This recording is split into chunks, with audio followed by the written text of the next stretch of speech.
చంద్రమౌళీశ్వరుడి భార్య చంద్రమౌళీశ్వరి. మీరు నీ ప్రమేయం లేకుండా, మీకు తెలియకుండా ఈ సామ్యాన్ని తీసుకొచ్చి ఆవిష్కరించేశారు కిరీటాన్ని అడ్డు పెట్టుకుని ధ్యానం చేస్తే. ధ్యానంలో ఇలా ఎవరికి దృగ్గోచరమైందో వాడు ఆ క్షణంలోనే జన్మ సార్థకత పొందేశాడు. అయిపోయింది, వాడి జన్మకి సాధించవలసిన ప్రయోజనం సాధించేశాడు. ఒక్క కిరీటం ఎంత స్థాయిలో ప్రయోజనాన్ని తీసుకొచ్చిందో చూడండి.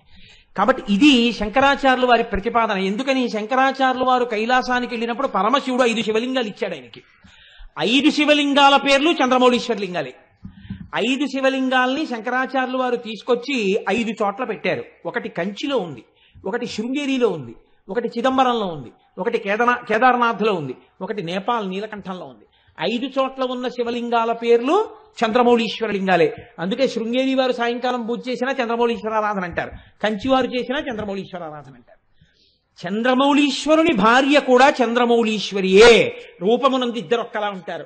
ఆ ఇంద్రధనస్సుని అడ్డుపెట్టి మీకు ధ్యానమునందు ఒక కొత్త కోణాన్ని శంకరాచార్యులు వారు తొడిగారు. కాదు, ఇంకొక రహస్యం మీకు చెప్తున్నాను. అమ్మవారి కిరీటం ఏమీ తెలియని వాడికి కూడా దర్శనం అయిపోతుంది. ఏమీ తెలియకపోయినా మీరు చూడొచ్చు అమ్మవారి కిరీటాన్ని. ఎప్పుడు చూడొచ్చో తెలుసా అండి? ఒక్క కార్తీక మాసంలో కృష్ణపక్షంలో వచ్చేటటువంటి చతుర్దశి నాడు అమ్మవారి కిరీటం ఆకాశంలో కనపడుతుంది. కురువిందమణి శ్రేణి కనత్కోటీరమండిత. ఇది కూడా 16 అక్షరాలతో కూడినటువంటి నామమే.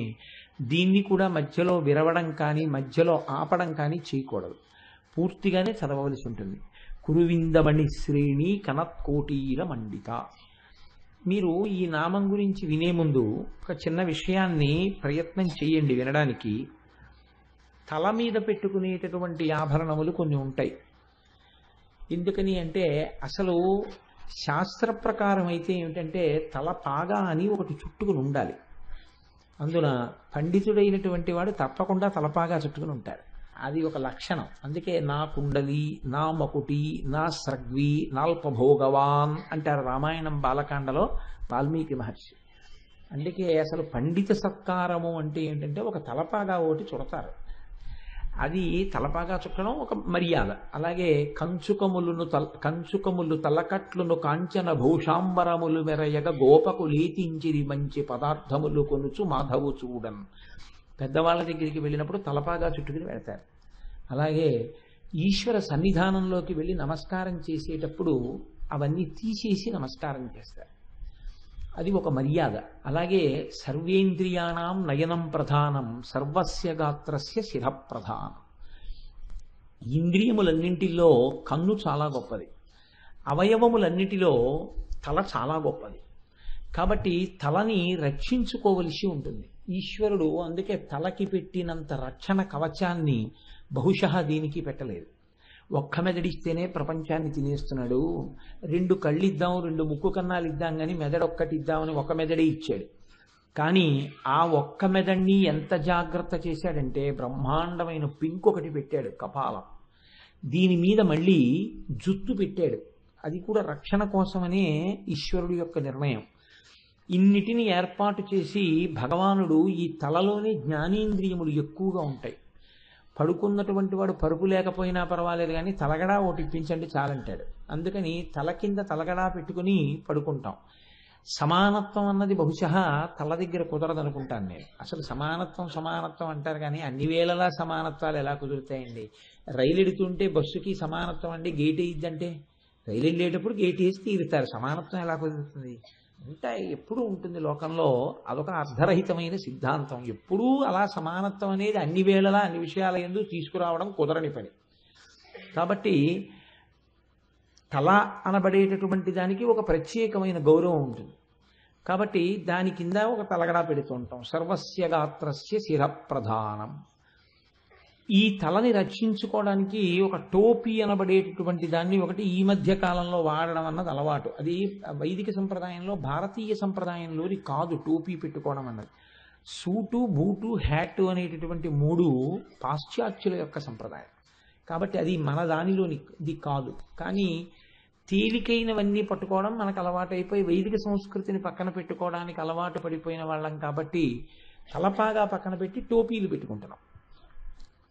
కనుక టోపీ అనేటటువంటిది కాదు, తలపాగా పెట్టుకోవడం అనేటటువంటిది ఉంది. తలపాగా అందరూ పెట్టుకుంటారు. కానీ ఇప్పటికీ మీరు చూడండి, ఉత్తర భారతదేశం వెడితే కొన్ని రాష్ట్రాలలో ఉండేటటువంటి వాళ్ళు పంచె కట్టుకోవడం, లాల్చీ వేసుకోవడం ఎంత ప్రధానమో టోపీ పెట్టుకోవడం కూడా అంతే ప్రధానంగా ఉంటుంది. మీకు మహారాష్ట్రలో ఈ సంప్రదాయం చాలా ఎక్కువగా కనపడుతుంది. వాళ్ళు మల్లె పువ్వు లాంటి టోపీలు పెట్టుకు తిరుగుతుంటారు చక్కగా. బహుశా కొత్తల్లుడికి కూడా టోపీ పెడతారేమో అనుకుంటున్నాను నేను పండగకు వస్తే అక్కడ.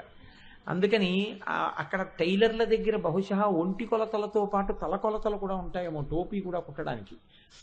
అందుకని టోపీ అనేది ఒక సంప్రదాయంగా అంతర్లీనంగా ఉంది. టోపీ వేరు, తలని రక్షించుకోవడానికి పెట్టుకునేవి వేరు. యుద్ధానికి వెళ్ళినటువంటి సైనికులు కూడా శిరస్సుని రక్షించుకోవడం కోసమని ఒక రకమైన పరికరాన్ని తగిలించుకుంటారు. దాన్ని హెల్మెట్ అంటే ఏమైనా పెద్ద దోషమేం లేదేమో, అటువంటి దాన్ని ఒకదాన్ని శిరస్త్రాణము అంటారు. అంటే శిరస్సుని రక్షించుట కొరకు ఉపయోగింపబడేటటువంటి సాధనం. ఇది అన్ని స్థాయిలలో ఉన్న వాళ్ళు అందరూ తల మీద పెట్టుకుంటారు. కానీ తల మీద పెట్టుకునేటటువంటిది కిరీటము అని ఒకటి ఉంటుంది. ఆ కిరీటము ఎవరు పడితే వాళ్ళు పెట్టుకోకూడదు. నేను కూడా కిరీటం పెట్టుకుంటానండి అంటే ఇప్పుడైతే ఒప్పుకుంటారేమో, కానీ పూర్వకాలంలో అలా ఒప్పుకునేవారు కాదు. కిరీటము పెట్టుకున్నాడు అంటే గుర్తేమి అంటే ఇప్పుడు పరిపాలకుడు అని. అందుకే అన్నిటికన్నా మూర్ధాభిషిక్తుణ్ణి చేసినప్పుడు, రాజ్యపాలనాధికారం ఇచ్చినప్పుడు ఆ తలలో ఉన్నటువంటి ఆలోచనలే ప్రజల యొక్క యోగక్షేమములకు కారకమవుతాయి కనుక ఆయన యందు విష్ణువాంశని గౌరవించి పరిపాలనాధికారాన్ని తలకి కిరీటం పెట్టేవారు. కిరీటం లేకుండా ప్రభువు సభామంటపంలోకి రాడు, కిరీటం పెట్టుకునే వస్తాడు. పరమ పూజనీయమైనటువంటి వస్తువులలో రాజ్యాధికారంలో మొట్టమొదటిది ఇది అంటే కిరీటమే.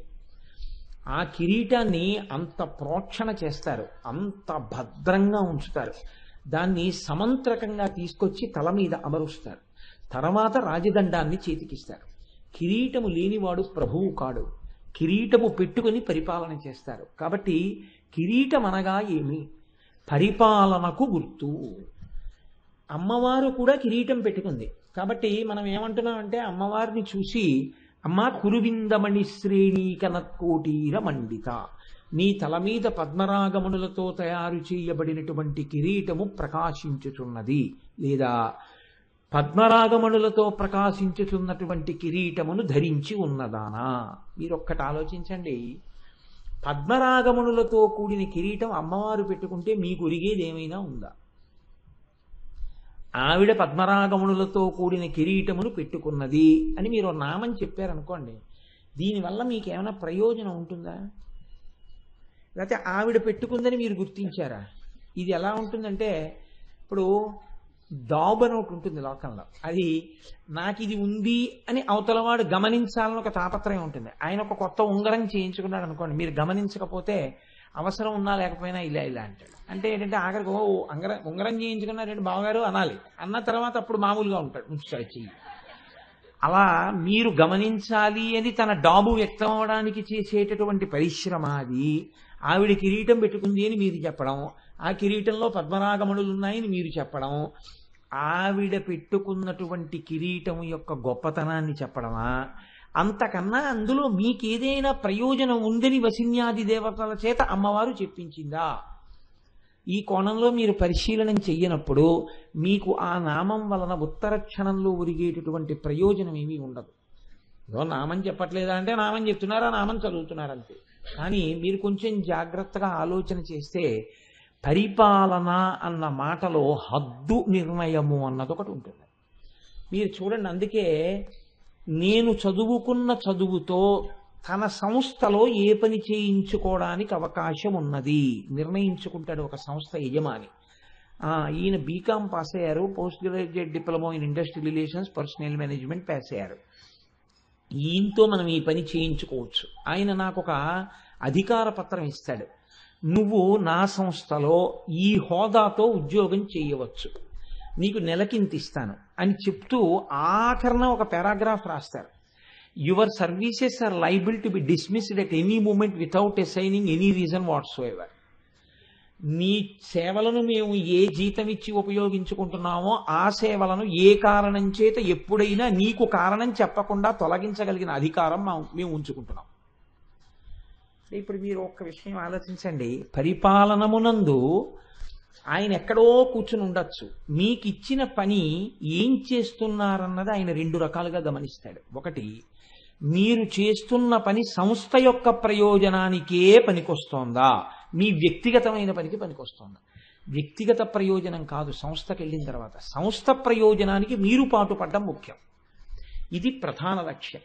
అందుకే ఎడ్విన్ బి ఫిలిపో అని ఆయన పర్సనల్ మేనేజ్మెంట్ రాస్తూ అమెరికన్ రైటర్ అంటాడు, an able personnel manager is a manager who can synchronize the individual objectives with that of the organizational objectives, simultaneously taking care of the individual needs of an employee అంటాడు. అంటే వ్యక్తిగతమైనటువంటి అభిరుచులను అవసరములను దృష్టిలో పెట్టుకుంటూ వ్యక్తిగతమైనటువంటి లక్ష్యములను సంస్థకు సంబంధించిన లక్ష్యములతో సమ్మిళితము చేసి సంస్థ ప్రయోజనములను సాధించి పెట్టుట యందు తన సిబ్బందిని నడిపించగలిగిన సమర్థత కలిగిన వాడు ఆయన నిజమైనటువంటి సమర్థవంతమైన పరిపాలకుడు అంటాడు ఎడ్విన్ బి ఫిలిపో. ఆయన ఎప్పుడో అన్నాడు, కానీ మనవాళ్ళు వసిన్యాది దేవతలు అమ్మవారిని స్తోత్రం చేస్తూనే కిరీటంలో అన్నారు. పరిపాలన అన్న మాటకు అర్థమేమి అంటే మీకు తెలియకుండానే మీ హద్దులను చూచుట. మీకు ఒక ఉద్యోగం ఇచ్చారనుకోండి, ఉద్యోగంతో పాటు అధికారం ఉంటుంది. ఇప్పుడు ఈ అధికారమును మీరు సద్వినియోగం చేస్తున్నారా దుర్వినియోగం చేస్తున్నారా రెండిటినీ యజమాని చూస్తాడు. ఏమంటే మన పని మనకి చేసేస్తున్నాడు కదా, వాడో 1000 రూపాయలు పుచ్చుకుంటే మనకెందుకు అని ఊరుకోడు. 5 పైసలు పుచ్చుకున్నా మిమ్మల్ని ఉద్యోగం నుంచి తీసేస్తారు. వాళ్ళు ఇచ్చిన జీతం తప్ప మీరు 1 కోటి రూపాయలు అవతల వాడికి సంస్థ చెల్లించవలసిన చెక్ మీరు ఇచ్చినా 5 పైసలు పుచ్చుకోవడానికి మీకు అర్హత లేదు. సంస్థ ఇచ్చిన జీతం పుచ్చుకోవడానికే మీకు అర్హత ఉంది. అది మీరు దాటినట్టు యజమాని గమనించాడనుకోండి, ఎప్పుడైనా ఉద్యోగంలోంచి తీసేయడం కాదు, కారాగారంలో పెట్టేసేయచ్చు. బహుశా నిన్నటి రోజు మీరు రిపబ్లిక్ డే ప్రసంగంలో భారత రాష్ట్రపతి ప్రసంగంలో కూడా ఈ అంశం ఇమిడి ఉంది, అవినీతిని గురించి. ఇది ఇప్పుడు చెప్పలేదు, వసిన్యాది దేవతలు ఎప్పుడో చెప్పారు. అవి మరిచిపోయి లోకం ఇవాళ కొత్తగా ప్రసంగాలు చేసుకోవలసి వస్తోంది అధికారులు. అసలు వాటిని అనుసంధానం చేసుకుంటే ఈ ప్రసంగాల అవసరాలు ఉండవు. కాబట్టి చూడండి, మీ అధికారము యొక్క హద్దు చూడబడుతూ ఉంటుంది యజమాని చేత. వీడు నేను చెప్పిన పనిని చెప్పినట్టు చేసేస్తున్నాడా, లేకపోతే వీడికి ఈ ఇవ్వడంలో చెయ్యడంలో స్వప్రయోజనాన్ని ఏదైనా చూసుకుంటున్నాడా. ఒక ఆయనకి ప్రతిరోజు ఒక 100 కోట్ల రూపాయలు చెల్లించగలిగినటువంటి అధికారాన్ని ప్రభుత్వం ఇచ్చిందనుకోండి. ఏ కారణం చేతో ఆయన ప్రభుత్వం ఇవ్వవలసిన డబ్బు ఒక 100 కోట్లు చెల్లిస్తూ ఉంటాడు, తన సంతకం పెట్టి చెక్ ఇస్తూ ఉంటాడు. ఇప్పుడు ఇది ప్రభుత్వం తరపున ఇలా ఇవ్వడానికే నేనున్నాను, ఇది ఇలా కూర్చుని ఇచ్చినందుకే నాకు జీతం వస్తోందని ఆయన ఇచ్చేస్తున్నాడు అనుకోండి, ప్రభుత్వం ప్రమోషన్ ఇచ్చేస్తుంది. ఇప్పుడు రోజు 100 కోట్లు నేను ఇస్తున్నాను కదా, కాబట్టి నేను అందులో ఒక 0.5% నేను పుచ్చుకుంటాను వాళ్ళు ఇస్తే అన్నాడు అనుకోండి, జైల్లో పెట్టేస్తాను. వాడు సంతోషంగా ఇచ్చాడండి అంటే నువ్వు పుచ్చుకోకూడదంట. Ignorance of law is no excuse. నాకు తెలియదండి ఈ విషయం అంటే కుదరదు. హోటల్లోకి వెళ్ళి బిల్లు చెల్లించాలని నాకు తెలియదండి, పెడతారు తిన్నాను అనుకున్నానంటే అంటే కుదరదు. అలాగే మీరు మీ అధికారపు హద్దుని దాటితే శిక్షించగలిగిన అంతర్లీన అధికారము ఎక్కడున్నదో అది కిరీటధారణ చెయ్యబడినదని గుర్తు.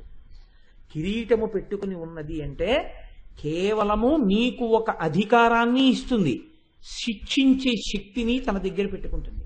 ఈ రెండింటి మధ్య గీసినటువంటి సరళ రేఖని, ఈ హద్దుల్ని ఆవిడ చూస్తూ ఉంటుంది. ఇది యథార్థమునకు కిరీటమునకు గుర్తు. ఇది మీరు ఇక్కడ జీర్ణం అయిందనుకోండి, మీ జీవన గతి మారుతుంది. ఇది అర్థం కాలేదనుకోండి, అప్పుడు ఏమవుతుందంటే ఆవిడ కిరీటం పెట్టుకుందని మీరు అర్థం చెప్తారు. ఆవిడ కిరీటం పద్మనాగమణులతో పెట్టుకుంటే మీకెందుకు, ముత్యాలతో పెట్టుకుంటే మీకెందుకు, దానివల్ల మీకేమైనా ప్రయోజనం ఒరిగిందా నాకు చెప్పండి? ఏమీ ఒరగలేదు. ఆయన ఆఫీసర్ గారు అనగానే మీకు 2 ఉండాలి. నన్ను జీతం ఇచ్చి పోషించేటటువంటి మహానుభావుడు కాబట్టి ఆయన మీ సీటు దగ్గరికి వస్తే మీరు లేచి నిలబడాలి. ఆయన కనపడగానే మీరు నమస్కారం చెయ్యాలి, ఆయన ఎందు విష్ణువాంశం ఉంది. 2, నేను ఏదైనా తప్పు చేస్తే నన్ను దండించగలిగినటువంటి వాడు భయం ఉంది. ఆయన యందు గౌరవము, ఆయన యందు భయము, ఈ రెండు ఏకకాలమునందు ఉంటే ఆ రెండు ఉండడానికి ఏ విధమైన అధికారము ఆయన యందు కేంద్రీకృతమైనదో ఆ అధికారమునకు గుర్తు ఆయన తల మీద ఉన్న కిరీటము. ఈనాడైతే ఆయన యొక్క సంతకము, ఆయన సంతకం కింద ఉన్న స్టాంపు. ఇప్పుడు రబ్బర్ స్టాంప్ వేస్తున్నాం, అప్పట్లో తల మీద ఉన్న కిరీటం దానికి గుర్తు. ఇందులో మీరు ఒక గమ్మత్తు గమనించండి. మీరు చెప్పారు బాగానే ఉందండి, ఇక్కడి వరకు మాకు అర్థమైంది, మీరు 10 మాటలు చెప్పక్కర్లేదు. ఒక ఉద్యోగి విషయంలో అతనికి ఇచ్చిన అధికారము, అతను దాటకూడనిటువంటి పరిధి, ఈ రెండిటిని చూస్తూ ఉంటాడు అధికారి. బాగుంది. ప్రపంచం విషయంలో, మనందరి విషయంలో అమ్మవారు ఎలా చూస్తుంది? నేను దీని గురించి పెద్ద వ్యాఖ్యానం చేయకుండా మీకు తేలికగా అర్థమయ్యే ప్రయత్నం ఒకటి చేస్తాను, మీరు గుర్తుపట్టేస్తారు. మీరు చూడండి, అమ్మవారు మీకు నాలుక అని ఒకటి ఇచ్చింది. మీకంటే నాకు కూడా నష్టమండి. నాలుక ఒకటి ఇచ్చింది. దేనికి ఇచ్చింది నాలుక? మీకు నాలుక ఎందుకండి అని అడిగాను అనుకోండి, నీ మొహం ఇచ్చా తెలియదా నీకంటారు. నాలుక ఎందుకు ఇచ్చింది? ఏమా దానికి ఎందుకంత భయపడతారు మీరు? నాకు ఏదైనా చెప్పడానికి. నేను మీకు ఇది చెప్తానే, రుచి చూడడానికి. ప్రధానం ఏమిటంటే నాలుక రుచిని చెప్తుంది. ఇప్పుడు మాటలాడడం అనేటటువంటిది, మాటలు రాని పిల్లవాడి నోటి మీద ఆవకాయ కారం పెడితే ఏడుస్తాడు. కాబట్టి ముందు మాట వచ్చిందా, రుచి తెలిసిందా? రుచి తెలిసింది. అంటే ప్రధాన ప్రయోజనం ఏది అంటే రుచి. రుచిని తెలుసుకోవడం నాలుక యొక్క ప్రధానమైన ఉద్దేశ్యం. మాటలాడని నాలుకలు కొన్ని ఉంటాయి లోకంలో, కానీ రుచి మాత్రం చెప్తాయి. రుచి చెప్పని నాలుక ఉండదు, మాటలాడలేని నాలుకలు ఉంటాయి. మీరు చూడండి లోకంలో. కాబట్టి నాలుక ప్రధాన ప్రయోజనమేమి అన్నప్పుడు రుచి చెప్పుట అన్నది ప్రధాన ప్రయోజనంగా చెప్పాలి. ఆ తర్వాత మాట్లాడడం చేత ధన్యత పొందుతాడు. రుచి రెండైపోతుందండో, అది గమ్మత్తు. రుచి రెండైతే మాట. రుచి యొక్క మొదటి స్వరూపం పదార్థము యొక్క రుచిని తెలుసుకోవడం. రుచి యొక్క రెండవ స్వరూపం భగవంతుని నామములో ఉన్న గొప్పతనాన్ని తెలుసుకోవడం. ఒక లడ్డు తింటే తీయగా ఉంటుంది, ఆవకాయ తింటే కారంగా ఉంటుంది, నిమ్మకాయ తింటే పుల్లగా ఉంటుంది అని చెప్పగలిగినట్టే రామనామం పలికినప్పుడు ఇంత తృప్తిగా ఉంటుంది అని చెప్పగలిగితే శ్రీరామ నీ నామం ఎంత రుచిరా, ఎంత రుచి, ఎంత రుచి, ఎంత రుచిరా. ఎప్పుడూ ఆవకాయ నిమ్మకాయ ఇవి తప్ప ఇంకోటి తెలియకపోతే వాడి ప్రారంభం. అప్పుడు రుచికి పనికొచ్చింది కానీ ఇంకో దానికి పనికి రాలేదు. అసలు ఈ రుచి ఎందుకు ఇవ్వాలి ఆవిడ? ఈ రుచి చూడడం అన్నది కానీ అమ్మవారు పెట్టలేదనుకోండి, మనకు ఒక వరం అయ్యి ఉండేది కదండి. అసలు కూరలు కొనుక్కోక్కర్లేదు, ఊరగాయలు పెట్టుకోక్కర్లేదు, చాలా సామాన్లు కొనుక్కోక్కర్లేదు. హాయిగా ఆడవాళ్ళకి ఎంత సుఖంగా ఉండేదో ఇలా ఉడికించి అక్కడ పెట్టేస్తే చాలు, తినేసేయచ్చు చక్కగాను. రుచి తెలియదు కదా, తినేద్దాం. రుచి ఎందుకు పెట్టింది ఆవిడ? మీరు బాగా గమనించండి. పడిశం పడుతోంది అనుకోండి, డాక్టర్ గారు అంటారు కొంచెం పుల్లటివి తినండి, విటమిన్ సి ఉంటుందంటారు. ఇప్పుడు విటమిన్ సి పుల్లటి పదార్థంలో ఉన్నది అని పులుపు అన్నది మీకు ఎవరి వల్ల తెలుస్తుంది? నాలుక వల్లే తెలుస్తుంది. ఏ పదార్థమునందు ఏ పోషక శక్తి ఉన్నది అన్నదాన్ని, పోషక శక్తిని రుచి ద్వారా చెప్తారు. ఏమంటే మీకు జీర్ణశక్తి కొంచెం తగ్గింది, పాలు తాగండి, కమ్మటివి తినండి అంటారు. మీకు రక్తపోటు ఎక్కువగా ఉంది, మీరు కమ్మటి పదార్థాలే తీసుకోండి తప్ప కారంతో ఉన్నవి పులుపుతో ఉన్నవి తినకండి అంటారు. రుచితో చెప్తారు. ఇప్పుడు మీరు ఇది తినవచ్చు ఇది తినకూడదు అని దేని చేత నియంత్రించుకుంటారు? నాలుక చేత నియంత్రించుకుంటారు. ఇప్పుడు అమ్మవారు నాలుక ఎందుకు ఇచ్చినట్టు? మీరు జాగ్రత్తగా ఆలోచిస్తే మీ ఆరోగ్యమును జాగ్రత్తగా ఉంచుకోవడానికి ఇచ్చినట్టు కదండి. మీరు చాలా జాగ్రత్తగా మీరు గమనిస్తే నాలుక దేని కొరకు ఇచ్చినది? అందుకే ఈశ్వరుడే వైద్యుడిగా ఉంటాడు లోకంలో. ప్రథమో దైవ్యోభిషక్. లోపల అనారోగ్యం వస్తే ఈ అనారోగ్యం ఇది తినకుండా ఉంటే నీకు ఉండదు అని డాక్టర్ గారు చెప్తారు. అందుకే మందు పథ్యము రెండు చెప్తారు. మందు జబ్బు తగ్గిస్తుంది, మళ్ళీ పటమరించకుండా పథ్యం చెప్తారు. ఈ ట్యాబ్లెట్ వేసుకోండి బీపీ తగ్గుతుంది. పులుపు తినకండి మళ్ళీ రాకుండా ఉంటుంది. పులుపు అంటే ఏమిటండి డాక్టర్ గారు అని అడిగారు అనుకోండి, నా ప్రాణం తినకండి, అవి కూడా నేను ఎక్కడ చెప్పనంటారు. పులుపు అంటే మీకు తెలిసి ఎలా తెలిసిందండి? నాలుక అమ్మవారు రుచి చెప్పగలిగిన శక్తితో ఇచ్చింది కాబట్టి తెలిసింది. ఇప్పుడు మీరు కొంచెం జాగ్రత్తగా ఆలోచించండి. నాలుక దేని కొరకు వచ్చింది?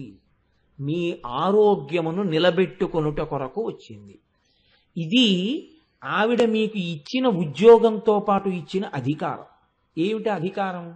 నీ శరీర ఆరోగ్యము నిలబడడానికి కావలసినటువంటివి తిను. అమ్మవారు రుచి తెలుసుకుని బతుకు అన్నది అందుకు. నువ్వు 1,00,00,000 రూపాయలైనా రోజు చెల్లించు అనే అధికారం ఇచ్చింది ప్రభుత్వం. ఎలాగో రుచి తెలుసుకుని అనుభవించగలిగిన శక్తి అమ్మవారిచ్చింది. అధికారంతో ఆవిడ ఎందుకు ఇచ్చిందంటే నీ శరీరాన్ని జాగ్రత్తగా ఉంచుకోవడానికి. నువ్వేం చేస్తున్నావు? పరిధి దాటుతున్నావు. ఈ రుచికి తాదాత్మ్యత చెంది ఆరోగ్యాన్ని విస్మరించి రుచి కోసం తినడం మొదలెడుతున్నావు. ఇప్పుడు ఆవిడేం చేస్తోంది? నీకు ఒకదాని కొరకిస్తే నువ్వు ఒకదాని కొరకు లోకంలో ఉన్నవన్నీ తినేస్తున్నావు. అవన్నీ నువ్వు తినేయడానికి ఇవ్వలేదు. నీకు ఎంతవరకు అవసరమో అంతవరకు తిని ఆరోగ్యం నిలబెట్టుకోవడానికి ఇచ్చాను. అదే పనిగా తింటున్నావు. కాబట్టి ఇప్పుడు ఆవిడేం చేస్తుంది? తినకుండా ఉంచుతుంది మిమ్మల్ని. అదే వైద్యుడితో చెప్పిస్తుంది. నువ్వు ఇది తింటే చచ్చిపోతావు అంటుంది. చచ్చిపోవడం అంటే ఇది పోతుంది అంటే వాడికి వెంటనే భయం మానేస్తాడు. ఇప్పుడు వాడికి రుచి ఇష్టం లేదని మీరు అనుకోకండి. వాడు రుచిని గెలిచి మానలేదు. మీరు లడ్డు ఎందుకు తినరండి ఇప్పుడు అన్నారు అనుకో, నా ప్రారంభం అండి షుగర్ అంటే షుగర్ లేకపోతే తినేస్తాడు. షుగర్ ఉంది కాబట్టి తింటలేదు. ఇప్పుడు ఏం చేసింది ఆవిడ అంటే విచ్చలవిడిగా నువ్వు ఏ ఇంద్రియాలు ఈ జన్మలో లేకపోవచ్చు, ఆ పాపం గత జన్మలలో ఉందన్నమాట. ఎక్కడో ఇంకొకరు తినవలసిన దాన్ని కూడా ఇంకొకరి పెట్టకుండా నువ్వు తినేసినవి ఉన్నాయో అవి ఈ జన్మలో కొంత ఆవిడ తగ్గించేస్తుంది, నీకు తీసేస్తుంది. కాబట్టి ఇప్పుడు దాన్ని నువ్వేం చేయాలి? ఈశ్వర ప్రసాదం చెయ్యాలి. ఈశ్వర ప్రసాదం అనుభవించినటువంటి డయాబెటిక్ పేషెంట్ ఏమంటాడంటే ఈ తీపి నాకెందుకండి, నాకు అసలైన రుచి నాకు తెలుసు అంటాడు. అధరం మధురం వదనం మధురం మధురాధిపతే మధురం మధురం. నేను కృష్ణుడి పాదాలు చప్పరిస్తున్నా, నా తీపి ముందు ఈ తీపి ఎంత నాకు అక్కర్లేదంట. ఇప్పుడు ఆయనకి ఈ తీపి వదిలిపెట్టేయడంలో తృణప్రాయంగా వదిలేస్తాడు. ఆయన్ని షుగర్ బాధించిందని మీరు అనుకుంటున్నారా? ఆయన పడితే కదా బాధ ఆయనకి. ఆయన పడని బాధ షుగర్ ఎలా బాధ పెడుతుంది? అందుకే జ్ఞాని వ్యాధికి సాక్షి. జ్ఞాని వ్యాధితో మమేకం కాడు. అజ్ఞాని వ్యాధితో మమేకం అవుతాడు, జ్ఞాని వ్యాధికి సాక్షిగా ఉంటాడు. అంతే తేడా. ఇది గత జన్మలలో చేసిన పాపం ఈ జన్మలో జ్ఞానానికి హేతువు చేస్తున్నావిడే. గత జన్మలలో చేసిన పాపానికి ఈ జన్మలో చేసిన పాపానికి నువ్వు హద్దు మీరిన దానికి శిక్షగాను వేస్తున్నావిడే. కాబట్టి ఇప్పుడు ఏమైంది? రసేంద్రియం శరీర పోషణకి ఉపకరణం. నువ్వు హద్దు మీరితే నీ బాధకి కూడా హేతువు. నీ కుటుంబాన్ని పోషించుకోవడానికి ఆ ఉద్యోగం, సమాజంలో ఈయన ఫలానా అధికారిని 10 మంది చేత నమస్కరింపబడడానికి హేతువు. నువ్వు హద్దులు మీరావు. ఉద్యోగంలో లంచాలు తింటే ఈయనేనంటే 6 నెలలు జైల్లో పెట్టారని చెప్పారు. ఉద్యోగంలో ఈ మధ్యకాలంలో మిమ్మల్ని అధికారంలోంచి తీసేశారు, మీ ఇంట్లో బంగారం బిస్కెట్లు బయటపడ్డాయని పేపర్లో పడింది, మీరేనేంటి అన్నాడు అనుకోండి. పెళ్లి సంబంధానికి వెళ్ళేటప్పటికీ సిగ్గుతో తలంచుకుంటాడు. ఎక్కడొచ్చింది తేడా అంటే అధికారం ఇచ్చిన వారెవరో అధికారము యొక్క హద్దులు దాటినప్పుడు గమనిస్తున్నవారు కూడా వారే. అది కిరీటం అంటే.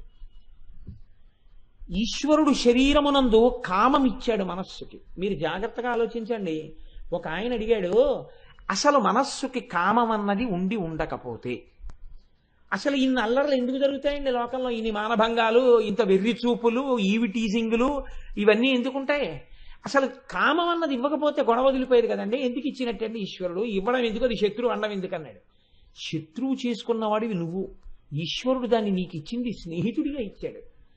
కామం దేనికి ఇచ్చాడంటే నీ వంటి ప్రాణిని నువ్వు వేరొకరిని సృష్టించడానికి ఇచ్చాడు. ఆ కామం ఉంది కాబట్టే నువ్వు పితృరుణం తీర్చుకుంటున్నావు. నీ వంటి ఇంకొక ప్రాణిని సృష్టిస్తున్నావు. రఘుమహారాజు గారి గురించి కాళిదాసు గారు రఘువంశ కావ్యం రాస్తూ శ్లోకం చెప్పారు. త్యాగాయ సంవృతార్థానాం సత్యాయ మితభాషిణాం యశసే నిజిగీషూణాం ప్రజాయై గృహమేధినాం. ఇది రఘుమహారాజు గారి గొప్ప అన్నారు. త్యాగాయ సంవృతార్థానాం రఘుమహారాజు గారు సంపాదిస్తాడు. ఎందుకు? దానం చేయడానికి. సత్యాయ మితభాషిణాం తక్కువ మాట్లాడతాడు. ఏం మాటలు రావా? ఎక్కువ మాట్లాడితే ఏమైనా అసత్య దోషం వస్తుందేమో అని ఎక్కువ మాట్లాడడం. యశసే విజిగీషూణాం మహారాజు కాబట్టి కీర్తి ఉండాలి, అందుకని దండయాత్ర చేస్తుంటాడు. ప్రజాయై గృహమేధినాం గృహస్థాశ్రమంలో ఉన్నాడు. ఎందుకు?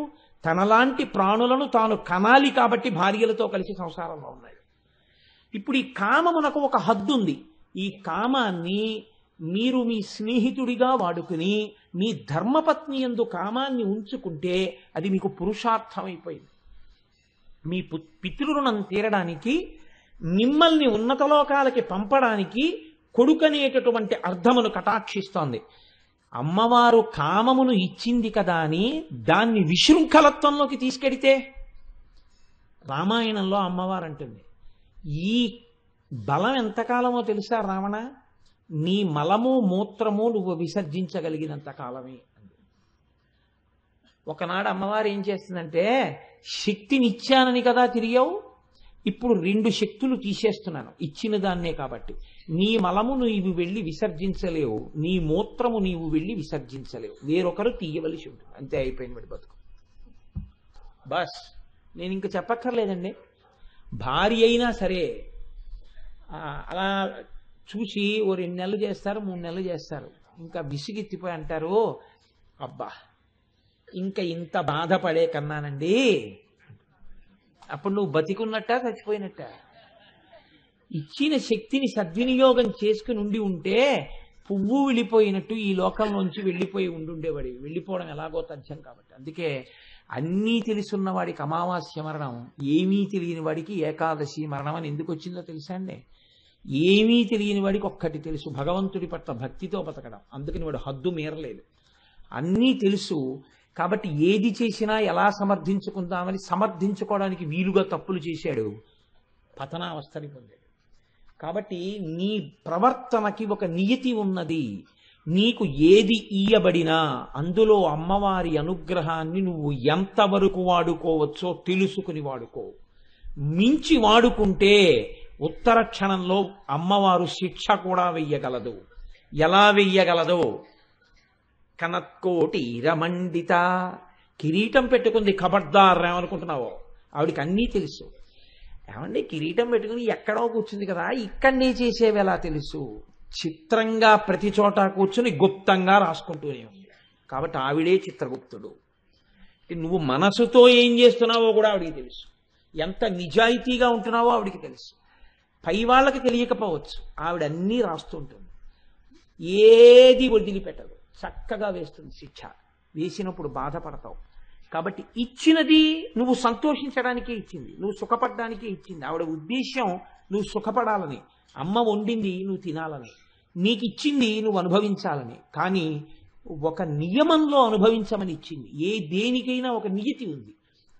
నియతి దాటిన తరువాత ఇక అనుభవించకూడదు. అందుకే సనాతన ధర్మంలో మీరు గమనించి ఉంటారు, ఒక గొప్ప స్థితి ఒకటి ఉంటుంది, వానప్రస్థము అని ఒకటి ఉంటుంది. ఆ వానప్రస్థము ఒక వయసు వచ్చేసిన తర్వాత, ఇంకా మనవడు పుట్టేశాడు అనుకోండి, మనవడు పుట్టేసిన తర్వాత ఇంకా బీరువా తాళాలు, నేషనల్ సేవింగ్ సర్టిఫికెట్లు, ఎఫ్డిఆర్లు మెచ్యూర్ అవడాలు, ఈ పాపిష్టి గోలంతా పెట్టుకోకూడదు.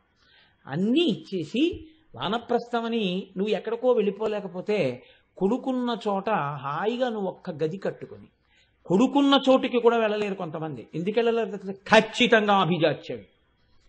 కొడుకు ఎలా ఉన్నా నువ్వు సర్దుకోవచ్చు, నీ మనసును నువ్వు సంస్కరించుకుని ఉండి ఉంటే. సర్దుకోలేకే నువ్వు వెళ్ళలేకపోతున్నావు. అందుకే చూడండి, నీవు వానప్రస్థమనగా నీ శరీరం ఉడిగిపోతున్నప్పుడు ప్రశాంతమైన చోటికి వెళ్ళిపోయి అన్నిటినీ విడిచిపెట్టి శరీరం నిలబడడానికి కావలసిన పదార్థాన్ని స్వీకరించాలి. రుచితో సంబంధం ఉండదు ఇంకప్పుడు. అందుకే పెద్దలకు అన్నం వడ్డించి ఎలా ఉంది అని అడగకూడదు. ఇది ఎలా ఉందండి, ఎలా ఉందండి, ఎలా ఉందండి అని ఎప్పుడు అడగకూడదు. మహాపచారం అది. వడ్డించి విడిచిపెట్టడమే. పరిశేచనం చేశారనుకోండి, అది ప్రసాదం. ప్రసాదం మీరు ఈశ్వరుడికి పెడితే ఈశ్వరుడు తిన్నాడు. అందులో ఉప్పు ఉందో కారం ఉందో.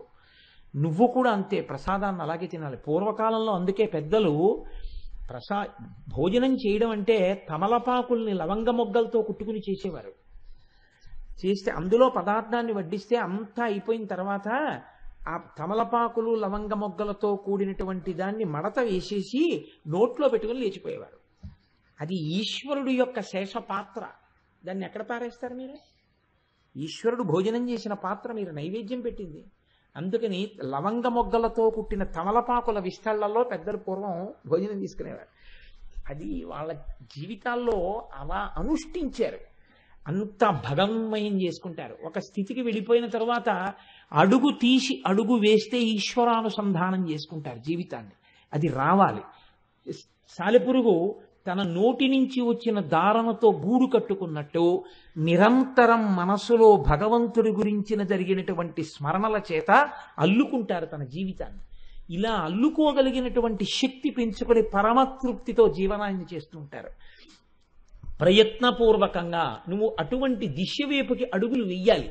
అంతేకాని ఇంకా అన్ని పట్టుకుని వెంపర్లాడిపోతే దానివలన ప్రయోజనం ఏముంటుంది అంటే మళ్ళీ భోషాణం కింద తేలో గోడ మీద బల్లో అయిపోతావు, తప్పించి ఉపయోగం ఏమి ఉండదు. నేను ఈ 2 మాటలు వాడడానికి కారణం ఏమిటో మీరు మార్కండేయ పురాణం చదివితే అర్థమవుతుంది.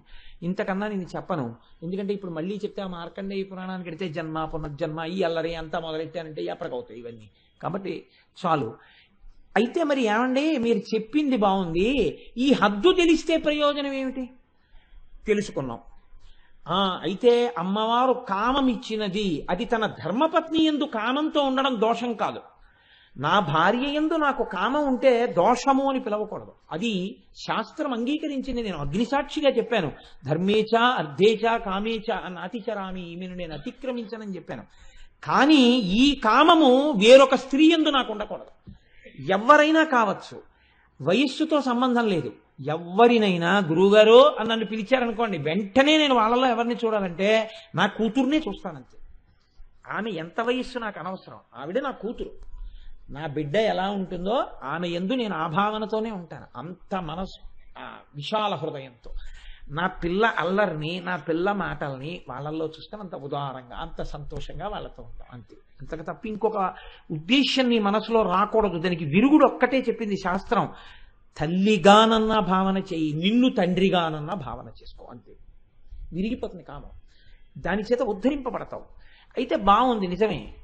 కామమునకు హద్దులో వాడుకోవడం చెప్పారు, నాలుకని హద్దులో వాడుకోవడం చెప్పారు. ఇలా హద్దులను శాస్త్రం నిర్ణయం చేస్తుంది. ఇప్పుడు నేను అన్నింటినీ చెప్పుకుంటూ వచ్చాను అనుకోండి, మళ్ళీ అది అవదు. వచ్చిన నా బాధ ఏమిటంటే అసలు నేను ఈ లలితా సహస్రంలో 10 నామాలు చెప్తానా అని బెంగొస్తుంది నాకు. అందుకని ఇప్పుడు ఈ హద్దు మీరు తెలుసుకుంటే ఏమవుతుందంటే ఉద్ధరింపబడతారు. హద్దు దాటిపోయారనుకోండి పతనం అయిపోకుండా హద్దు తెలుసుకుని ఏం తినాలో అది శరీరాన్ని పోషించుకోవడానికి తింటున్నాం. అయితే మోక్షం వచ్చేసిందండి. చాలా సాత్విక ఆహారం తీసుకుంటాడు, మితాహారం తీసుకుంటాడు, భగవదర్పితమైన ఆహారాన్ని తీసుకుంటాడు, నాలుక కోసం తినడు, శరీరాన్ని ఆరోగ్యంగా ఉంచుకోవడం కోసం తింటాడు. దీనివల్ల మోక్షం వచ్చిందా అని అడిగారు. ఒక్కనాటికి రాదు అని చెప్పింది శాస్త్రం. ఒక్కనాటికి రాదు. నిన్ను శరీరాన్ని ఆరోగ్యంగా ఉంచుకోమని చెప్పినది ఆరోగ్యంగా శరీరం ఎప్పుడూ ఉండిపోతుందని కాదు. 1,000,000 మంది వైద్యులు కూడి వచ్చిన కాని మరణమయ్యడి వ్యాధి మాన్పలేరు. శరీరం వెళ్ళిపోవడానికి ఒక మార్గాన్ని ఎప్పుడప్పుడు వెతుక్కుంటుందంతే. జర్జరీభూతమైపోతుంది, జీర్ణావస్థ వస్తుంది, శిథిలమవుతుంది ఒక రోజున. నువ్వు ఏం చెయ్యి, ఎంత జాగ్రత్తగా తినో ఆ రోజున ఆ కాలంలో శరీరము పడిపోవలసిందే, పతనమవుతుంది. మరి ఎందుకండి నీకు ఆరోగ్యం? ఇక్కడ చెప్పింది ప్రయోజనాన్ని. ఈ ప్రయోజనం వైపుకి నువ్వు అడుగులు వెయ్యడానికి కిరీటం వచ్చింది. ఏమిటా ప్రయోజనం అంటే, నువ్వన్నా ఉట్టి కొట్టేవాడిని నీ మీదన్నా ఎక్కించుకో. అదేమిటండి మళ్ళీ ఇదో కొత్త మాట అట్టుకొచ్చారు మీరు అనుకోకండి, మీకు అర్థం అవడానికే నేను ఈ ప్రయత్నం. నువ్వు ఈశ్వరుణ్ణి చేరుకోవాలి ఆరోగ్యంతో. నీకు ఆరోగ్యం లేదు, నువ్వేం చేస్తావు? ఈశ్వరార్చన. నీకు ఆరోగ్యం లేదు, నువ్వేమిటి చేస్తావు? ప్రదక్షిణం. నీకు ఆరోగ్యం లేదు, నువ్వేం చేస్తావు? తీర్థయాత్ర. నీకు ఆరోగ్యం లేదు, నువ్వేం వింటావు? ప్రవచనం. నీకు ఆరోగ్యం లేదు, నువ్వెవరికి ఏం చెప్తావు? నీకు అసలు కూర్చోలేవు, నువ్వేం మంత్రానుష్ఠానం చేస్తావు? ఇవి చెయ్యడానికి ఆరోగ్యం, ఇవి చెయ్యకుండా ఆరోగ్యం. అర్థం లేనటువంటి, ప్రయోజనం లేనటువంటి బతుకుట అంతే. ఎందుకు అది అంటే, రేపటి రోజున కూడా ప్రకృతిలో కొంత పదార్థం తినడానికి కొంత శక్తిని దాచుకున్నాడు అంతే. అంత స్థాయిలోనే పనికొస్తుంది. ఆరోగ్యము ఎప్పుడూ భగవదుపాసనకి హేతువుగా శాస్త్రం నిర్ణయించింది తప్ప ఆరోగ్యము ఆరోగ్య స్థాయిలో నిర్ణయించలేదు. అందుకే ఋషులు యోగా చేస్తారు. ఋషులు యోగా ఎందుకు చేస్తారో తెలుసా అండి? తపస్సుకి సాధనంగా శరీరాన్ని సిద్ధం చేసుకోవడానికి. ఇలా కూర్చుంటే అలాగే కూర్చోవాలి. మా దొరగారు కూర్చున్నారనుకోండి, ఎంతసేపు అయినా ఇలా కూర్చుంటారు. ఒక 6 గంటలు దొరగారు కూర్చోండి అన్నాం అనుకోండి, వెంటనే మోకాళ్ళు మడతేసేసి కూర్చున్నారంటే ఒక 6 గంటలు అలా కూర్చుంటారు. అలా కూర్చోవడం వల్ల దొరగారికి ఏమొచ్చింది అంటే, చక్కగా పొద్దున్నే వేప చెట్టు కింద ఓ కుర్చీ వేసి కూర్చున్నారంటే కారే రానివ్వండి ఇంకోటే రానివ్వండి ఆయనకు అనవసరం. 10 వరకు హాయిగా అలా ఏదో చదువుకుంటూ కూర్చోగలుగుతున్నారు.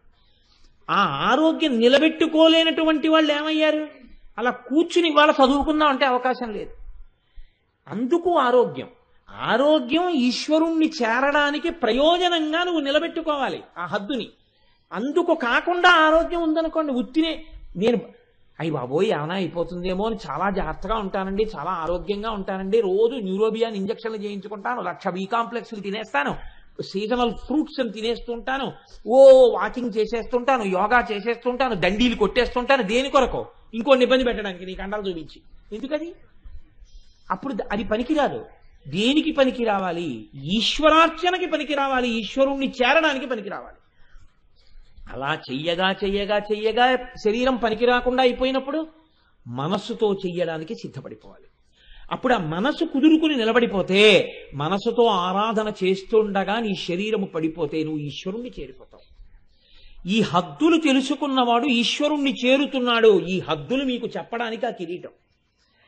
ఇప్పుడు ఇది తెలిసిందనుకోండి, ఆరోగ్యం ఉన్నవాడు, డబ్బున్నవాడు, అందమున్నవాడు, కూర్చోగలిగినవాడు, 4 మాటలు చెప్పగలిగినవాడు, 4 శ్లోకాలు రాయగలిగినవాడు, 4 మంత్రములు వల్లెవేయగలిగినవాడు, 4 పూజలు చెయ్యగలిగినవాడు, ఇలా ఈశ్వరుడు ఒక్కొక్కరి యందు ఒక్కొక్క విభూతినిస్తాడు.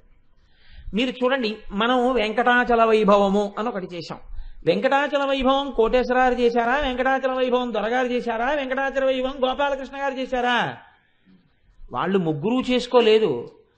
మీరు నేను అందరం కలిసి వెంకటేశ్వరుణ్ణి సేవించుకున్నాం. అందులో ఒకడు ముందు నించున్నాడు, పేరు వాడిది, కానీ అందరూ సేవించారు, వాడి ద్వారా అందరూ సేవించారు.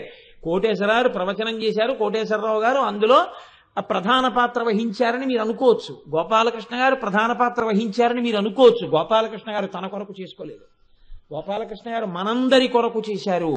ఈశ్వరుడు ఎంచుకుంటాడు అలాంటి వాళ్ళని. నేను ఇవాళ మాట వరుస వచ్చింది కాబట్టి చెప్తున్నాను, వ్యక్తుల్ని పొగడ్డం నా ఉద్దేశం కాదు. మా దొరగారితో నా పరిచయం ఒక 10 సంవత్సరాల క్రితం.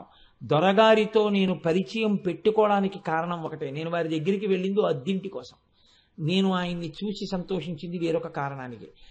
నేను ఈయన దగ్గరికి 3 రోజులుగా వస్తున్నాను, బొట్టు లేకుండా ఒక్కనాడు ఈయన్ని చూడలేదు. బొట్టు ఎందు ఇంత శ్రద్ధ ఉన్నవారంటే సనాతన ధర్మమునందు చాలా పూనికున్నవారు. ఇది నన్ను దొరగారికి దగ్గర చేసింది. ఈ దగ్గర చేయడం ఏమైంది, ఒకనాడు సంపూర్ణ రామాయణం అయ్యప్ప స్వామి దేవాలయంలో చెప్పాలని నేను నిర్ణయం చేసుకోలేదు. మీకు నేను యథార్థం చెప్తున్నాను.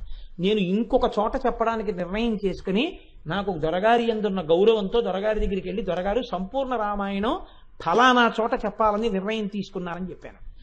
దొరగారు అన్నారు, వీల్లేదు, మీరు అయ్యప్ప గుళ్ళో చెప్పాలన్నారు. నేను చెప్పనన్నాను. ఎందుకు చెప్పరన్నారు. నాకు అసలు ఆ గుడి తెలియదు, నా గుళ్ళో వాళ్ళు ఎవరూ తెలియదు, నేను రానక్కడికన్నారు.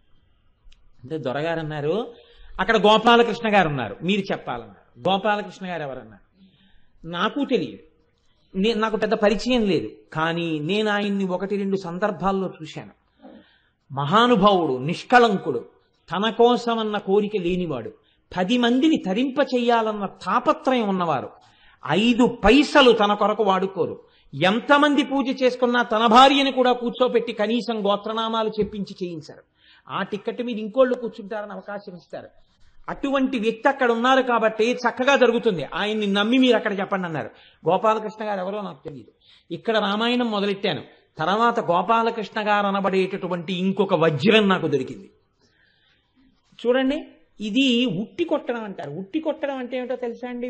మనకి ఉట్టి కొట్టడం అనే సంబరం ఉంటుంది. ఈ సంబరంలో ఏం చేస్తారంటే ఉట్టిని కిందకి పైకి లాగుతూ ఉంటారు కావాలని. కొంతమంది ఏం చేస్తారంటే కర్ర పట్టుకుని పరిగెడతారు ఆ ఉట్టిని కొట్టడానికి. దగ్గరకు వెళ్ళేంత వరకు ఉట్టిని కింద కూర్చుతారు. వీడు వెళ్ళి ఉట్టి దొరికేసింది కదా అని ఎగిరి కర్ర పెట్టి కొట్టబోతాడు. వాళ్ళు ఏం చేస్తారంటే ఉట్టి లాగేస్తారు, ఆ ఉట్టి పైకి వెళ్ళిపోతుంది. వీడేం చేస్తాడంటే ప్రయత్నం అంతా వృధా అయిపోయి ముందుకు పడిపోయి అందరూ గేలి చేస్తారు, ఒరే కొట్టలేకపోయామంట అన్న తర్వాత వీడు మళ్ళీ వెనక్కి వెళ్ళిపోతాడు. ఇంకోటి బయలుదేరుతాడు, వాడు అంతే, ఎవరు కొట్టలేరు ఆ ఉట్టి. ఎందుకంటే లాగేసే వాళ్ళే ఉంటుంది ఆ శక్తి, లేకపోతే మొదటి వాడికే దొరికిపోతుంది ఆ ఉట్టి. లాగేవాడు తెలివైన వాడు, ఆడేవాళ్ళు ఎటువంటి వాళ్ళైనా గోల్ కీపర్ ముఖ్యమైన వాడు. ఉట్టి కొట్టడంలో లాగేవాడిది ప్రధాన పాత్ర. అప్పుడు ఏం చేస్తారంటే, ఉట్టి కొట్టడం అంటే ఒక్కడు కొట్టకూడదు ఎప్పుడు. అప్పుడు ఏం చేస్తారంటే ఒక 11 మంది బయలుదేరతారు. బయలుదేరి గబ గబ గబ గబా వెళ్ళి ఒక 5గురు నిలబడతారు. నిలబడి ఎడమ చేతులు కలుపుకుంటారు. కలుపుకుని ఉట్టి పైన ఉందనుకోండి, వాడు ఎక్కడికి లాగలడు? ఇక్కడే పైకి లాగలడు.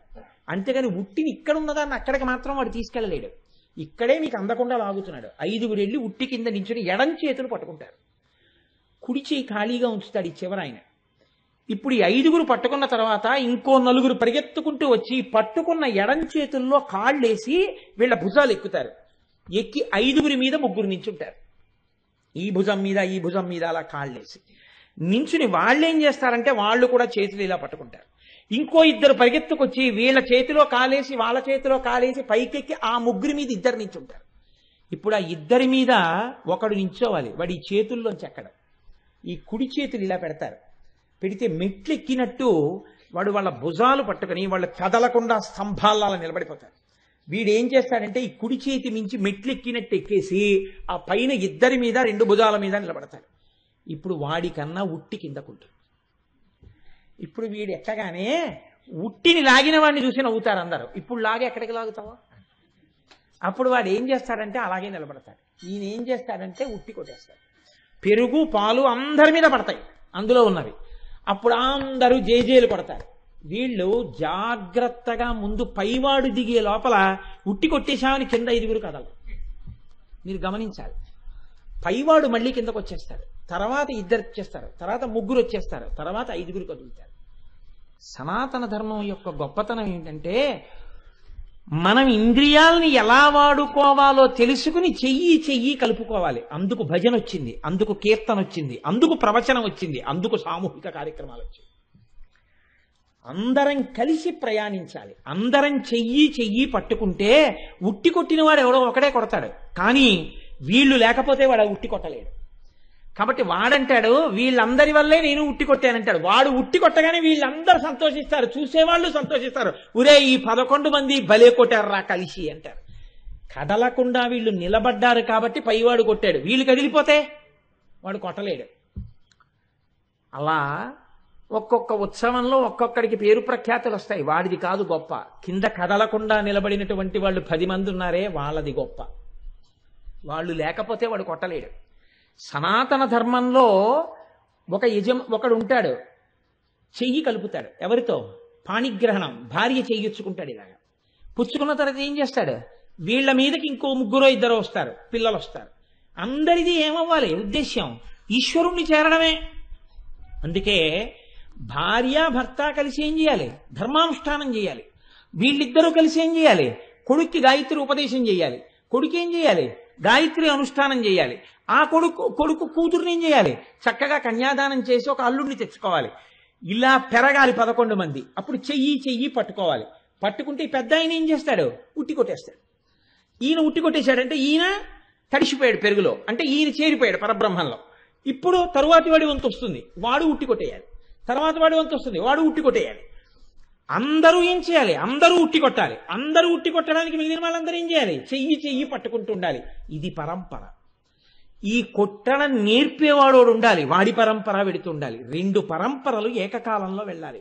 ఒకటి గురు పరంపర, ఒకటి సాధక పరంపర. అందుకే మనం గురు నమస్కారం చేశామనుకోండి, సదాశివ సమారంభాం శంకరాచార్య మధ్యమాం అస్మదాచార్య పర్యంతాం వందే గురు పరంపరాం. మామూలుగా సంసార పరంపర చెప్పామనుకోండి, ఏదో మా తాతగారు, మా నాన్నగారు, నేను కనీసం 3 తెలిసి ఉండాలి. తాతగారి పేరు కూడా నాకు తెలియదండి అన్నాడు అనుకోండి, పరమదోషం అనమాట లోకంలో. అందుకని ఇది తెలిసి ఉండాలి. అలాగే ఒక శిష్యుడికి తన గురువు, ఆ గురువుకి ముందు గురువు, ఇవి తెలిసి ఉండాలి. కాబట్టి ఇది సనాతన ధర్మమునందు ప్రధాన ప్రయోజనము.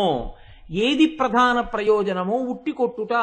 అంటే మీకు తేలికగా అర్థం అవడం కోసమని మనకి ఏవి ఉట్టినే పెట్టలేదండి. ఉట్టి కొట్టే ప్రక్రియ దీనికి వచ్చింది. ఉట్టి కొట్టే ప్రక్రియలో మీరు చెయ్యి కలపడం ప్రధానం. అంతేకాని ఈ 5గురిలో ఉన్నవాడు నువ్వెందుకు కొట్టాలి, నేను కొడతానని చెప్పి దెబ్బలాడుకున్నారు అనుకోండి, ఎవరు కొట్టలేరు. ఎవరి హద్దుల్లో వాళ్ళు నిలబడతారు, ఎవరు కొట్టాలో వాడు పైకెక్కి కొట్టేస్తాడు. అలా అందరం ఎవరి యొక్క హద్దుల్లో వాళ్ళ ఉండి హద్దులు తెలుసుకుని చెయ్యి కలుపుకున్నాం అనుకోండి, కలుపుకుంటే ఈ హద్దు తెలుసుకుని ఈశ్వరార్చన వైపుకి అందరం ఏకోన్ముఖమైతే అందరం చేరేది ఈశ్వరుణ్ణే. ఈ హద్దు తెలుసుకోకపోతే వాడు తాను పాడవడమే కాకుండా ఉట్టి కొట్టే వాళ్ళని కూడా పాడు చేస్తాడు. ఎందుకని? ఒక్క దుర్మార్గుడు 5గురిలో ఉన్నాడు అనుకోండి, ఒరే వీడికి పేరు వస్తుందేమో అనరా, వీడు 10 మందిలో నవ్వుల పాలయ్యేటట్టు చేద్దామని కొట్టే వేళటికి కదిలిపోయి భుజం వదిలేసాడు అనుకోండి, అందరూ కింద పడిపోతారు. వంశంలో ఒక్క పాతకుడు పుట్టాడనుకోండి, ఊర్ధ్వలోకాల్లో ఉన్న పితృదేవతలు కూడా కింద పడిపోతారు. ఉట్టి కొట్టడం మీ జీవన ప్రక్రియని మీకు చెప్తుంది. అందుకే మన వాళ్ళు గోకులాష్టమి నాడు ఉట్టి కొట్టండి అంటారు. ఉట్టి కొట్టడం అంటే అది ఉత్తినే చేసే ప్రక్రియ కాదు, మీకు జీవితంలో ఒక గొప్ప పాఠాన్ని చెప్తుంది. ఈ ఉట్టి కొట్టడం మీకు నేర్పడమే అమ్మవారి యొక్క కిరీట దర్శనము. అమ్మవారి కిరీటాన్ని మీరు చూడడం మీకు బాగా వస్తే అప్పుడు మీకు వెంటనే తెలిసేది ఏమిటి అంటే మీ హద్దు మీకు తెలియుట. కురువిందమణి శ్రేణి కనత్కోటి రమండిత. అమ్మా, నా హద్దు నేను తెలుసుకోకుండా నాలో ఉన్న ఏ బలాన్నైనా సరే దుర్వినియోగం చేస్తే చూసేదానివి నువ్వున్నావు, పాడైపోతాను. అమ్మా, నేను అనుకున్నట్టు జరగదు, ఇంకొకలా జరుగుతుంది. ఎందుకని? చిత్తమునందు స్వచ్ఛత లేదు. ఈ స్వచ్ఛత బయట వాళ్ళకి తెలియకపోవచ్చు, అమ్మవారు చూస్తుంటుంది. ఈ భయం నీకుండడం, ఆవిడ కిరీటము ధరించినదని నువ్వు భయమును కలిగి ఉండుట, అందుకొచ్చింది ఆ కిరీటం. కాబట్టి ఇప్పుడు మీరు ఇదంతా ఏమిటి ఉపన్యాసం అంటే, కురువిందమణి శ్రేణి కనత్కోటీర మండిత అనబడేటటువంటి కిరీట దర్శనము ఏ కోణంలో చెయ్యాలన్న విషయం మాత్రమే నేను మీకు చెప్పాను. నేను కిరీటం గురించి మీకు ఇంకా ఏం చెప్పలేదు. కాబట్టి ఇప్పుడు ఆ కిరీటం గురించి చెప్తూ వసిన్యాది దేవతలు ఒక మాట అంటున్నారు. కురువిందమణి శ్రేణి కనత్కోటీర మండిత. బంగారము చేత తయారు చేయబడినటువంటి కిరీటమునందు పద్మరాగ మణులు ప్రకాశించుచున్నవి. ఇది ఆ నామము యొక్క అర్థం. పద్మరాగమణులతో ప్రకాశించుచున్న కిరీటం అంటే ఉత్తి మణులతో చేసిన కిరీటం కాదు, బంగారముతో కూడిన కిరీటంలో పద్మరాగమణులు పెట్టబడ్డాయి. రావణగంగా అని ఒక నది ఉంటుంది. ఆ రావణగంగా అనబడేటటువంటి నదిలో సౌగంధికములు, కురువిందములు, స్ఫటికములు అని 3 దొరుకుతాయి. ఇందులో స్ఫటికములు, కురువిందములు అని 2. స్ఫటికములు తెల్లగా ఉంటాయి. స్ఫటికం అంటే దానికి పెద్ద మీకు తెలియక్కర్లేదు, స్ఫటికం అంటే తెలుపు. స్ఫటికము తెల్లగా ఉంటుంది. కురువిందము పద్మరాగమణి కనుక ఎర్రగా ఉంటుంది. ఈ పద్మరాగం కానీ స్ఫటికం దగ్గర పెట్టారనుకోండి, ఈ పద్మరాగము యొక్క కాంతి స్ఫటికాన్ని కప్పేస్తుంది. ఈ ఎరుపులో తెలుపు ఉండిపోతుంది. ఇది కూడా ఎర్రగా ప్రకాశిస్తుంది, కానీ అది మాత్రం పద్మరాగాన్ని పక్కకి తీస్తే మళ్ళీ తన తెలుపులోనే ఉంటుంది. ఆ ఎరుపు తెలుపుని ఎరుపులా కనపడేటట్టు చేసిందేమో కానీ అది మాత్రం ఎప్పుడూ తెల్లగానే ఉంది. ఆ తెలుపు శివుడు, ఈ ఎరుపు అమ్మ. ఈ ఎరుపు పద్మరాగమణి, ఆ తెలుపు పరమశివుడు. ఈ పద్మరాగమణి ఎంత ఎర్రగా ఉంటుంది అన్నారు. ఈ కురువిందములు మంకెన పువ్వు యొక్క ఎరుపు, గురువింద పువ్వు యొక్క ఎరుపు, ఆరుద్ర పురుగు యొక్క ఎరుపు, మందార పువ్వు యొక్క ఎరుపు, లొద్దుక పువ్వు యొక్క ఎరుపు, రక్తము యొక్క ఎరుపు ఎలా ఉంటుందో అంత ఎర్రగా ఉంటాయి పద్మరాగమణులు. ఇంత ఎర్రగా ఉండేటటువంటి పద్మరాగమణులు అమ్మవారి యొక్క కిరీటంలో ఉన్నాయని తెలుసుకుని కురువిందమణి అన్న మాట నోటితో పలికితే ఏమవుతుంది అంటే, దానివల్ల భవస్యాబుద్ధ్యాగని తవ పరిజనో కామానురాగాః కురువిందజేషు శనైర్నతాదృక్స్ఫటికోద్భవేషు మాంగల్యయుక్తా హరిభక్తిదాశ్చ వృద్ధిప్రదాస్తే స్మరణాద్భవంతి. ఎవరైతే నోటితో స్ఫటికము అన్న మాట అంటారో, ఎవరు నోటితో పద్మరాగము అన్న మాట అంటారో, ఈ 2 మాటల్ని అంటే చాల్ట. మాంగల్యయుక్తా హరిభక్తిదాశ్చ వృద్ధిప్రదాస్తే స్మరణాద్భవంతి. నోటితో అనడం కాదు, స్మరణాత్, మనసులో ఒకసారి తలుచుకుంటే చాలు పద్మరాగమని ఎర్రగా ఉంటుంది అని కానీ, స్ఫటికం తెల్లగా ఉంటుంది అని కానీ ఒకసారి మనసులో అనుకుంటే ఉత్తర క్షణంలో ఈ రెండిటికి ఒక శక్తి ఉంది. మీకు మంగళములను కటాక్షిస్తాయి, మీకు శుభాన్ని ఇస్తాయి. కాబట్టి ఇప్పుడు అమ్మవారి కిరీటమునందు పద్మరాగమణులుంటే అవి మీకు ఏ శుభాన్ని చేకూరుస్తాయి అంటే హరిభక్తిదాంశ్చ, ఇవి మీకు వెంటనే హరిభక్తిదాశ్చ, హరిభక్తినిస్తాయి. హరి అనగా విష్ణువు, విష్ణు అనగా పురుష రూపమునందుంటే విష్ణువు, స్త్రీ రూపమునందుంటే అమ్మవారు, అంతే. అందుకే అలంకార ప్రియత్వం విష్ణువుకి ఉంటుంది, అలంకార ప్రియత్వం అమ్మవారికి ఉంటుంది. ఆయన నేను ఎప్పుడెప్పుడు అవతారం దాల్చినా దీని కొరకు, అంటే నన్ను ఈ కంటితో చూడాలని కోరుకున్న వారి కొరకు, రాక్షస సంహారము కొరకు అంటాడు. పరిత్రాణాయ సాధూనాం వినాశాయ చ దుష్కృతాం ధర్మ సంస్థాపనార్థాయ సంభవామి యుగే యుగే అంటాడు. అమ్మవారు అంటుంది దేవీ భాగవతంలో, యదా యదా హి సాధూనాం దుఃఖం భవతి దానవ తదా తేషాంచి రక్షార్థం దేహం సంధారయామ్యహం. రెండింటికి ఒక్కటే అర్థం. ఎప్పుడెప్పుడు సాధు పురుషులు దుర్జనుల వలన బాధపడి నేను రావాలని కోరుకుంటారో అప్పుడు నేను ఒక రూపం తీసుకుని వచ్చి రాక్షస సంహారం చేసి సాధు పురుషులను రక్షించి నేను ధర్మాన్ని నిలబెడతాను. శ్రీకృష్ణ పరమాత్మ కూడా ఇదే అంటాడు. పుంస్వరూపంతో ఆయన ఏమంటాడో స్త్రీ స్వరూపంతో అమ్మవారు అదే అంటాడు. కాబట్టి అమ్మవారి యందు భక్తి కలగడానికి పద్మరాగమణి యొక్క పేరు నోటితో తలుచుకుంటే చాలు, మనసులో స్మరిస్తే చాలు. నోటితో పలికిన, మనసులో స్మరించిన అమ్మవారి యందు భక్తి కలుగుతుంది. అమ్మవారి యందు భక్తి కలగడం అంటే ఏమిటి? మీరు లలితా సహస్రం తెలియకుండా చదివి చదివి చదివి చదివి చదివి చదివి చదివితే ఒకనాడు అమ్మవారు మీకు దాని వెనక ఉన్న రహస్యం తెలుసుకునే అవకాశాన్ని కృప చేస్తారు. ఓహో, నాకున్న నాలుకకు ఒక పరిధి ఉంది, ఈ పరుధులు మీకు అర్థమవుతాయి. ఆవిడ కిరీటం పెట్టుకుని ఉంది, చూస్తోంది. ఇది మీకు రాగానే మీకు భయం ఉంటుంది. ఈ భయం ఉండగానే ప్రవర్తన చక్కబడిపోతుంది. ఒకరి కోసం కాదు, ఆవిడ చూస్తోందన్న భయంతో జాగ్రత్త పడిపోతారు. ఈ జాగ్రత్త వచ్చేటట్టుగా అమ్మవారి ఎడల భక్తి కలగడం, భక్తితో పాటుగా ఆవిడ చెప్పిన మాట అతిక్రమించడానికి భయం కూడా కలగడం, ఈ రెండూ కలగడం అనబడేటటువంటి మంగళం దేని వల్ల వస్తుందంటే కురువిందమణి శ్రేణి కనత్కోటి ఇరమండిత అని కురువిందమణి అన్న మాటని నోటితో పలకడం వల్ల వస్తుంది. మనసులో ఎర్రగా ఉంటుంది, పసుపచ్చటి బంగారు కిరీటంలో ఎర్రటి మణి పెట్టుకుని ఉంటుంది అన్నది మీరు ఇక్కడ చూడగలిగితే మీకు ఆ ఫలితం వస్తుంది.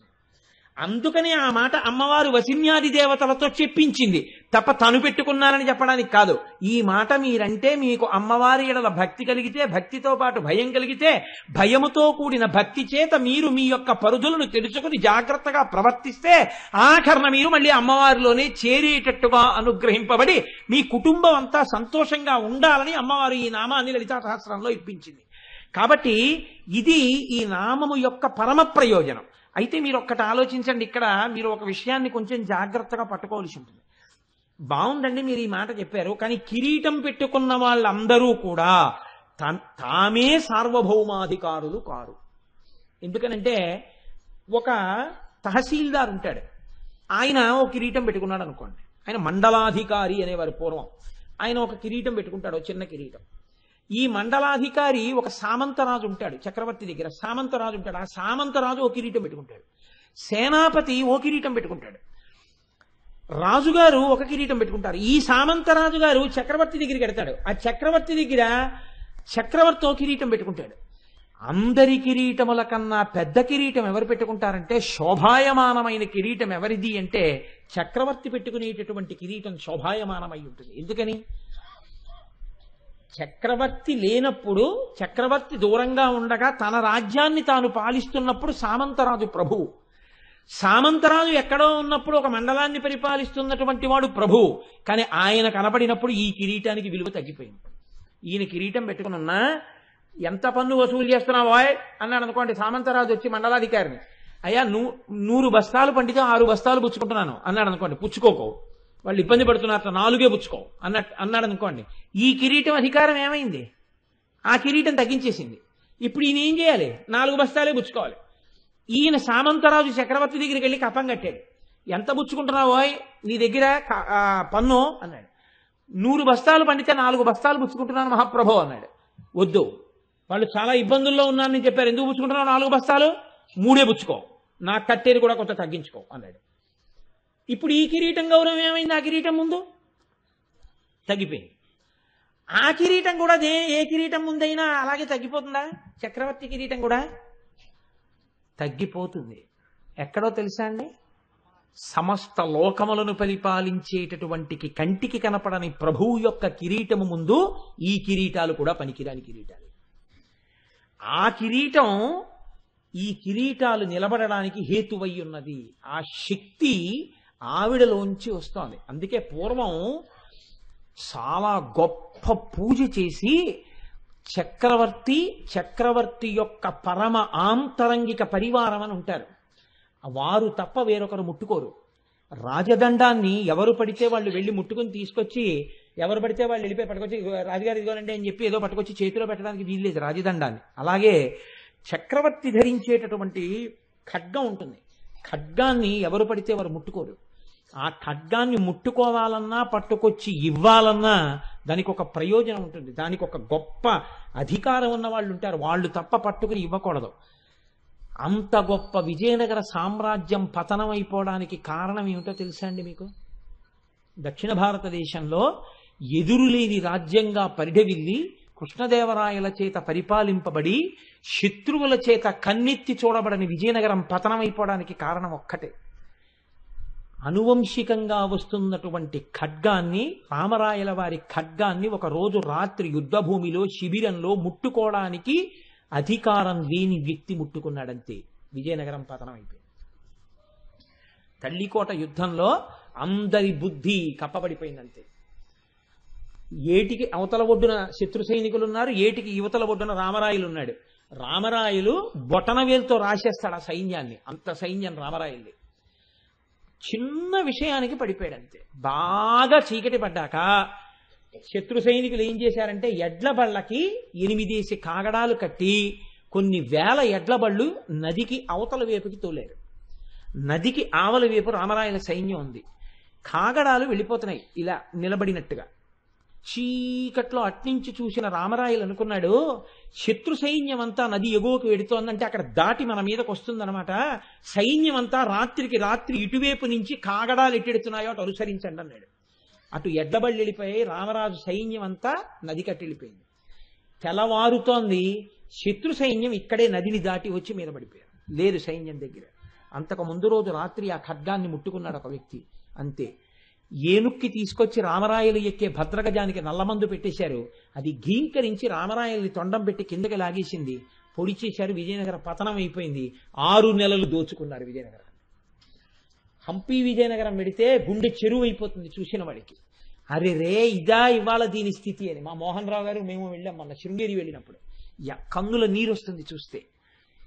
ఒక్కొక్క వస్తువుకి అంత శక్తి ఉంటుంది. అటువంటి వాటిల్లో రాజదండం, ఖడ్గం, కిరీటం అంత గొప్పవి. ఆ కిరీటం అధికారమునందు హద్దులు చెప్తుంది.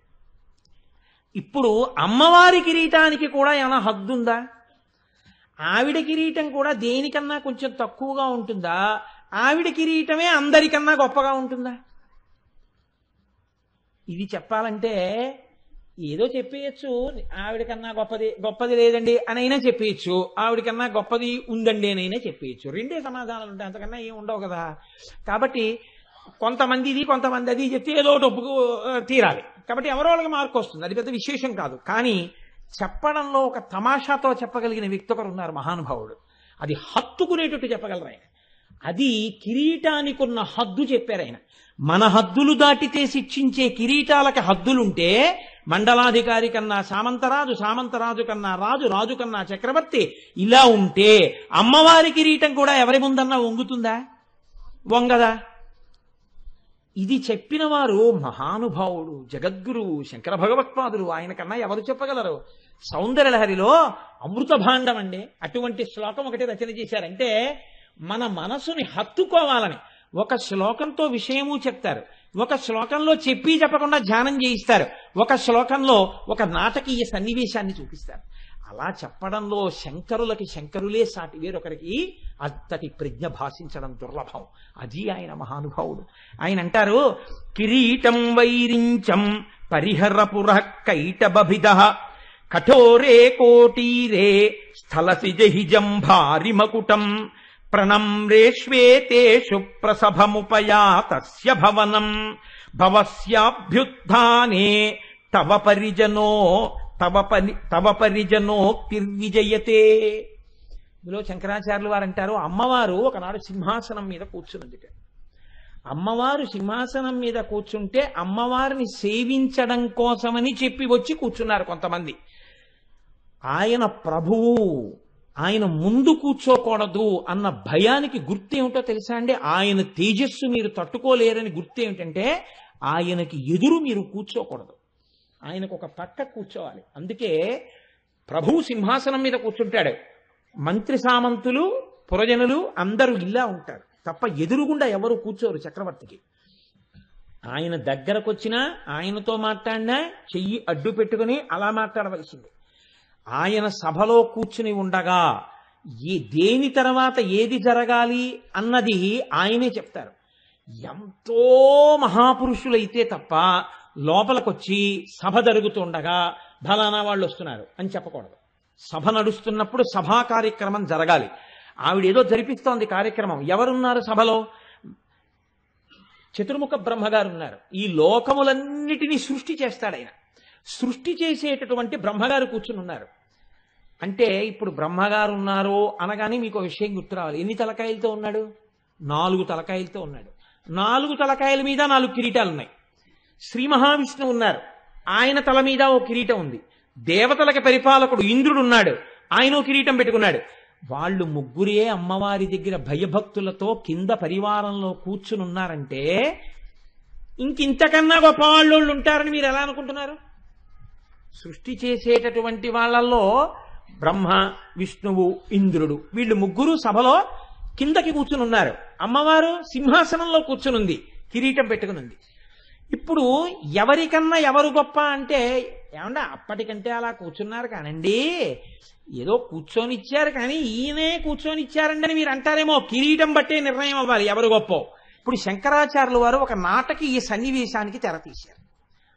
సభ జరుగుతోంది కాబట్టి ఎవరో పనికిమాలిన వాడు ఎవరో వచ్చేస్తుంటే ఏమన్నా ఆయన ఎవరో వచ్చేస్తున్నారని చెప్పి ప్రతివాడు వచ్చి చెప్పడు. ప్రతిహారి అంటారు. వాడు వచ్చి వాళ్ళు వస్తున్నారండి అని చెప్పకూడదు. ఫోన్ వచ్చిందండి అని సెల్లట్టుకు వచ్చి ఇచ్చేయడం, కార్డ్లెస్ పట్టుకొచ్చి ఇచ్చేయడం, ఇలా దిక్కుమాలిన వాళ్ళు ఉండదు. ఆవిడ ఎలా సభ నడిపిస్తుందో అలా నడుస్తుంది అంతే. అంతేగాని ఎవరైనా వస్తే అమ్మవారు సభలో ఉన్నారు, బయట కూర్చుంటారు. ఇంద్రాదులు కూడా కూర్చుంటారు. శ్రీచక్రం గురించి విన్నప్పుడు ఇంద్రుడు కానీ కూర్చుంటారు. అలాగే అమ్మవారి దర్శనమే అవదు అసలు. అటువంటి స్థితిలో అమ్మవారు కూర్చునింది. కూర్చునుంటే ఎవరొచ్చారని చెప్తారు? ఎవరొచ్చారని చెప్తే అకస్మాత్తుగా ఆవిడ లేచి నిలబడి ఆవిడ కూర్చుని ప్రవేశపెట్టండి అన్నారనుకోండి, అంటే పెద్ద ఆవిడ గౌరవించవలసిన వ్యక్తి ఏం కాదు, సభలో పనిలో ఉన్న ఆయన్ని రానివ్వాలి కాబట్టి ప్రవేశపెట్టండి అనొచ్చు. లేదు ఆయన యందు గౌరవం చేత ప్రవేశపెట్టండి అన్న తర్వాత ఆయన్ని తీసుకొస్తారు. ఆయన్ని ప్రవేశపెట్టండి అన్నారంటే ఆ మహానుభావుడే కదా అంత సభ జరుగుతుండగా. అప్పుడు ఆయన వచ్చిన తర్వాత ఈవిడ లేచి నిలబడి ఉపవిష్టులు కండు అంటుంది. అంటే ఆయన ఆసనం మీద కూర్చోబెడతారు. ఎవరైనా ఒక మహాపురుషుడు అనుకోండి, ఏమో పళ్ళెం పెట్టి కాళ్ళు కడిగి అవి చెయ్యొచ్చేమో, కిరీటం మీద ఆవిడ కూడా చల్లుకోవచ్చేమో. అలా జరిగిందే. ఎవరైనా వచ్చారని చెప్తే ఓహో వారు వచ్చారా అని ఒకసారి ఈవిడ అందరూ లేచి నిలబడ్డారు అనుకోండి, ఈవిడ లేచి నిలబడ్డారు, అందరూ లేచి నిలబడ్డారు. అప్పుడు ఏ కిరీటం కన్నా ఏ కిరీటం గొప్పది? కిరీటాల పోటీయే ఉంది ఇక్కడ.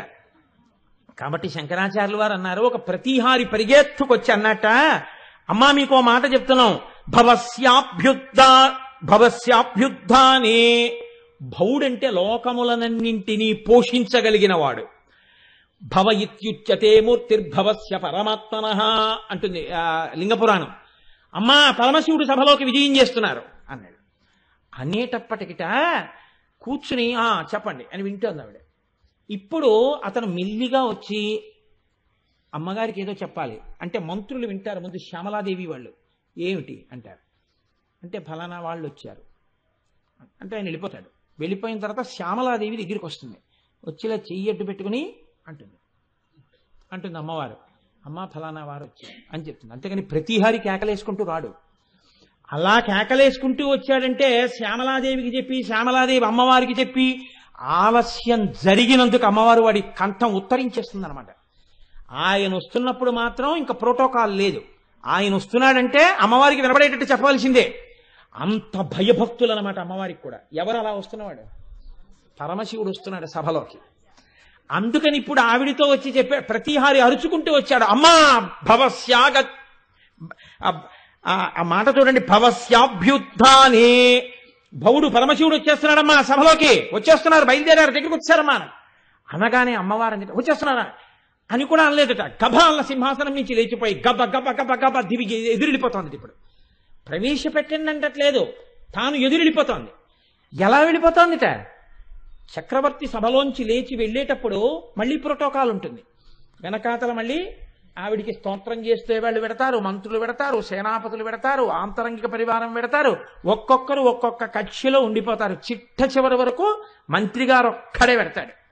మంత్రి గారు ఒక్కరు వెళ్ళిన తర్వాత ఆ మంత్రి గారితో లోపల ఆవిడ ఇంకేమైనా మాట్లాడితే మాట్లాడి శ్యామలాదేవితోటి ఆవిడ లోపలికి వెళ్ళిపోతుంది, చింతామణి గృహంలోకి వెళ్ళిపోతుంది ఆవిడ.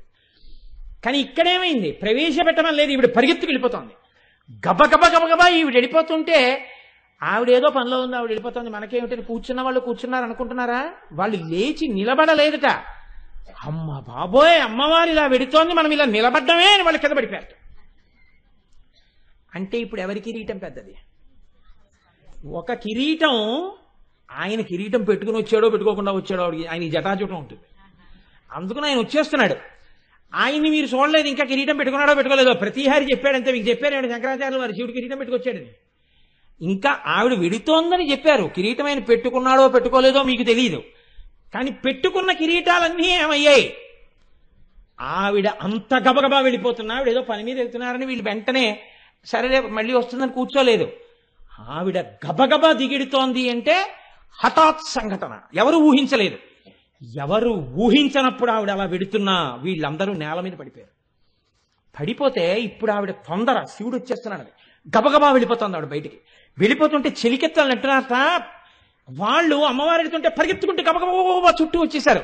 ఏదో Z+ కేటగిరీలో ఉన్నవాడు అటు ఇటు పెడుతుంటే బ్లాక్ క్యాట్ కమాండోస్ కూడా పరిగెత్తినట్టు వాళ్ళ చెలికెత్తులు పరిగెత్తుకుంటూ వచ్చన్నట్టు. అమ్మా కిరీటం వైరించం, అమ్మా ఇది బ్రహ్మగారి కిరీటాలు, 4 కిరీటాలు, జాగ్రత్త జాగ్రత్త, కాళ్ళకి తగులుతాయి, తప్పుకో తప్పుకో అంటున్నారట.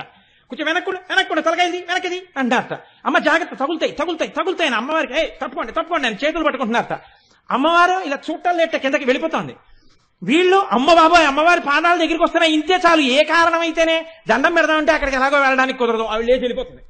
అందుకని వాళ్ళు అనుకోకుండా పాదాలు వచ్చాయి, వాళ్ళు కింద పడిపోయారట కిరీటాలతో. పడిపోయి పెడుతున్నారు, అమ్మ కిరీటాలు తగులుతాయి అని చిలికెత్తులు అంటున్నారట. అంటే చెప్పకుండా చెప్తున్నారు ఏ కిరీటం పెద్దది? అమ్మవారి కిరీటం పెద్దది ప్రస్తుతం వరకు కదండి.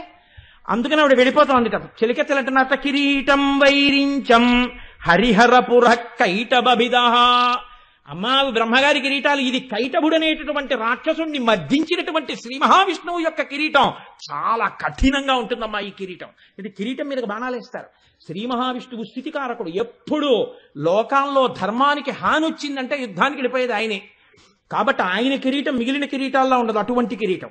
కాబట్టి అమ్మ అది చాలా కఠినంగా ఉంటుంది, నీ పల్లవమైన పాదములకు తగులుతుందేమో, అమ్మ జాగ్రత్త జాగ్రత్త. ఏమన్నా శ్రీ మహావిష్ణువు గారు వెనక్కుండండి అన్నట్ట.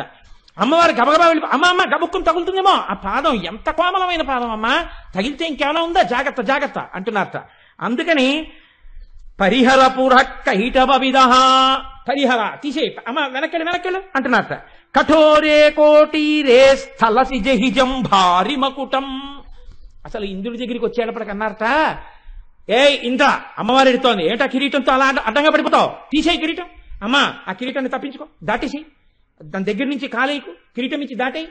అమ్మవారు ఆ కిరీటం నుంచి దాటి వెళ్ళిపోయినా కూడా దానికి పూజ. అంటే బ్రహ్మాది దేవతల యొక్క కిరీటములే హఠాత్తుగా ఆవిడ సభలోంచి లేచి వెడుతుంటే నేల పడిపోయి ఆవిడ పాదముల దగ్గర అమ్మో తల్లి పాదములని నేల మీద పడి ప్రణిపాతం చేస్తున్నాయి. అంటే ఆవిడెవరు? శ్రీ మహారాజ్ఞి. ఆవిడ ఆజ్ఞలను అందరూ పాలిస్తారు తప్ప ఆ కిరీటం వేరొవరి దగ్గర వంగేది కాదు. మరి ఎందుకు పరిగెడుతోంది? వస్తున్నవాడు భర్త. ఆయన పరిపాలకుడు కాదా పక్కన పెట్టండి, భార్యాభర్తల మధ్యలో ఆ భేదం ఉండదు. అందుకే భర్తగారు పెద్ద అధికారి అయితే భార్య గారి కాళ్ళట్టుకున్నా ఆవిడ చెప్తే పని అవుతుంది. ఆ అధికారం ఆవిడ యందు సంక్రమించే ఉంటుంది, తెలిసో తెలియకో ఉంటుంది ఖచ్చితంగా. అందుకని వాళ్ళిద్దరి మధ్య అభేదం. పార్వతీదేవి పరమేశ్వరుడికి దండం పెడితే పరమేశ్వరుడు పెద్దవాడా, పరమేశ్వరుడు కౌగిలించుకుంటే పార్వతీదేవి పెద్దదా, ఆ తర్కం ఉండదు. దంపతుల మధ్యలోకి వెళ్ళడానికి లేదు. కానీ ఇప్పుడు మీకు ఏమిటి ద్యోతకమైంది? ఆవిడ మహాపతివ్రత. అంత స్థితిలో ఆవిడ ఉన్నా, మహారాజ్ఞి అయి ఉన్నా, భర్త వస్తున్నాడనేటప్పటికీ తాను ఎదురు వెళ్ళింది అంటే తానే సభలోంచి లేచి ఎదురెళ్ళిపోయింది అంటే భర్తకి నమస్కారం చేయకుండా ఎలా వచ్చిందని మీరు అనుకుంటున్నారు? శంకరులు చెప్పాలి ఆ విషయం మీకు? చెప్పక్కర్లేదు. చెప్పకపోయినా మీకేమిటి అర్థం అవుతోంది? ఆ కిరీటం భర్త ముందు మాత్రమే వంగుతోంది, ఇంకెవరి ముందు వంగట్ల. ఆవిడ పాదముల ముందు మిగిలినవన్నీ వంగుతున్నాయి. కాబట్టి ఆ కిరీటమే పెద్ద కిరీటము. ఇప్పుడు ఆ కిరీటంలో ఉన్న పద్మరాగమణులు నువ్వు చూడగలిగితే, ఆ కిరీటంలో ఉన్న పద్మరాగమణుల గురించి నువ్వు 4 మాటలు అనగలిగితే నీ జీవితం ఏమైపోతుంది? ఉత్తర క్షణంలో భక్తి కలుగుతుంది. భక్తి అనగానేమి? నేను ఇందాకే మీకు చెప్పా, హద్దుని మీరు తెలుసుకుని జీవించుట. పైన ఒకడున్నాడు, జాగ్రత్తగా ఉండాలి, చూసేవాళ్ళు ఉన్నారనేటటువంటి హద్దు తెలుసుకోవడం. ఈ హద్దు తెలుసుకునేటప్పటికీ భక్తి భయములతో జీవించుట, ఇది మీకు అబ్బుతుంది. ఇది అబ్బితే ఏమవుతుంది? ఇలాంటి వాళ్ళందరూ చేతులు కలిపి ఉట్టి కొట్టేవాడిని పైకెక్కించుకుంటారు, ఒకటి తర్వాత ఒకటి ఉట్టి కొడతాడు. దీనికి సాధనమేమి? కిరీట దర్శనము. అందుకని కురువిందమణి శ్రేణి కనత్కోటి ఇరమండిత. ఈ భక్తి ఉంటే నువ్వు ఏ స్థితిని పొందుతావు అని అడిగారు. ఏమంటే మోక్షం రావడమేనా, ఇంకేమైనా కూడా ఉంటుందా? అమ్మవారి యందు భక్తితో ఉన్నవాడు ఏ స్థితిని పొందుతాడన్నారో తెలుసా అండి? ఏది చెప్పినా శంకరాచార్యులు వారు చెప్పాలండి, మహానుభావుడు. ఆయన తప్ప చెప్పగలిగిన వాడెవరు? ఆయన అంటారు, తనీయాం సంపాంసుం తవ చరణ పంకేరుహభవం విరించి సంచిన్వన్ విరచయతి లోకాన వికలం వహత్యేనం శౌరి కథమమి సహస్రేణ శిరసాం హరః సంక్షుద్యైనం భజతి భస్మోద్ధూళన విధిం. చతుర్ముఖ బ్రహ్మగారు ఈ లోకాన్నంతటినీ సృష్టి చేసేటప్పుడు ఎక్కడా తప్పు లేకుండా సృష్టిస్తున్నాడు. మనిషి కడుపున మనిషి, కుక్క కడుపున కుక్క, పిల్లి కడుపున పిల్లి, అందరికీ ముఖమే ఉండాలి. ముఖంలోనే ముక్కు, ముఖంలోనే కళ్ళు, ముఖంలోనే చెవులు, ముఖంలోనే నోరు, ముఖంలోనే అదేంటి లేకపోయినట్టయితే లలాటము. ఇన్ని సృష్టించిన ఒక వ్యక్తిని పోలి ఇంకొక వ్యక్తి ఉండడు. అందరూ ముఖాలే, అన్ని తలకాయలే అయినా ఒక మనిషిని పోలి ఇంకొక మనిషి లేకుండా సృష్టి చేస్తున్నాడు. ఇంత శక్తి బ్రహ్మగారికి ఎక్కడి నుంచి వచ్చింది? తనీయాం సంపాంసుం. అమ్మవారి పాదములకు పట్టినటువంటి రజస్సు మట్టిని చల్లుకోలేదుట. అమ్మవారి పాదములకు ఉన్నటువంటి మట్టిలో ఉన్న ఒక లేశ కణాన్ని తీసి తన కిరీటం మీద వేసుకున్నట్ట. ఇంత శక్తి వచ్చింది. నువ్వు కూడా నీకిచ్చిన శక్తిని అమ్మవారి పరం చేసి ఆవిడ పాదముల దగ్గర తల ఉంచి నమస్కరించి, అమ్మా నే చేస్తున్నది నీ అనుగ్రహంతో అని ఆవిడ పాద ధూళిని శిరస్సున వేసుకోగలిగితే నీకున్న విభూతి ఏ స్థాయిలో ప్రకాశిస్తుందో, నువ్వు ఎంత స్థితిని పొందుతావో ఆలోచించుకో.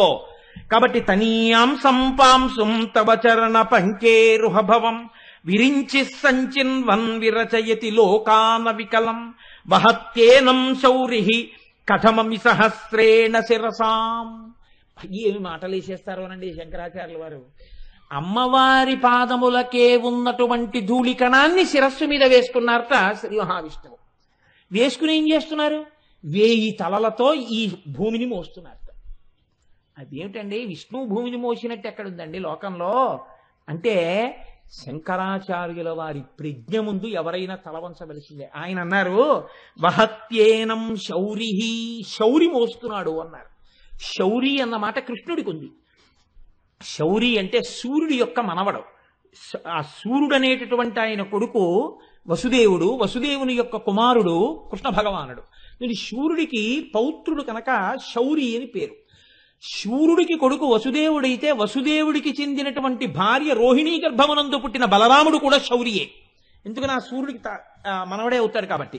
కాబట్టి ఇప్పుడు బలరాముడు కూడా శౌరి అయితే ఆ బలరాముడు శేషాంశ, శేషుడు బలరాముడిగా వచ్చాడు. కాబట్టి ఆ శేషుడు 1000 పడగలతో భూమిని మోస్తాడు. కాబట్టి ఇప్పుడు శౌరి అన్న మాట విష్ణువాంశ శేషుడికి కూడా వర్తిస్తుంది. అలా వచ్చారు శంకరాచార్యులు గారు. ఒక్క మాటతో మిమ్మల్ని ధ్యానం చేయిస్తారు.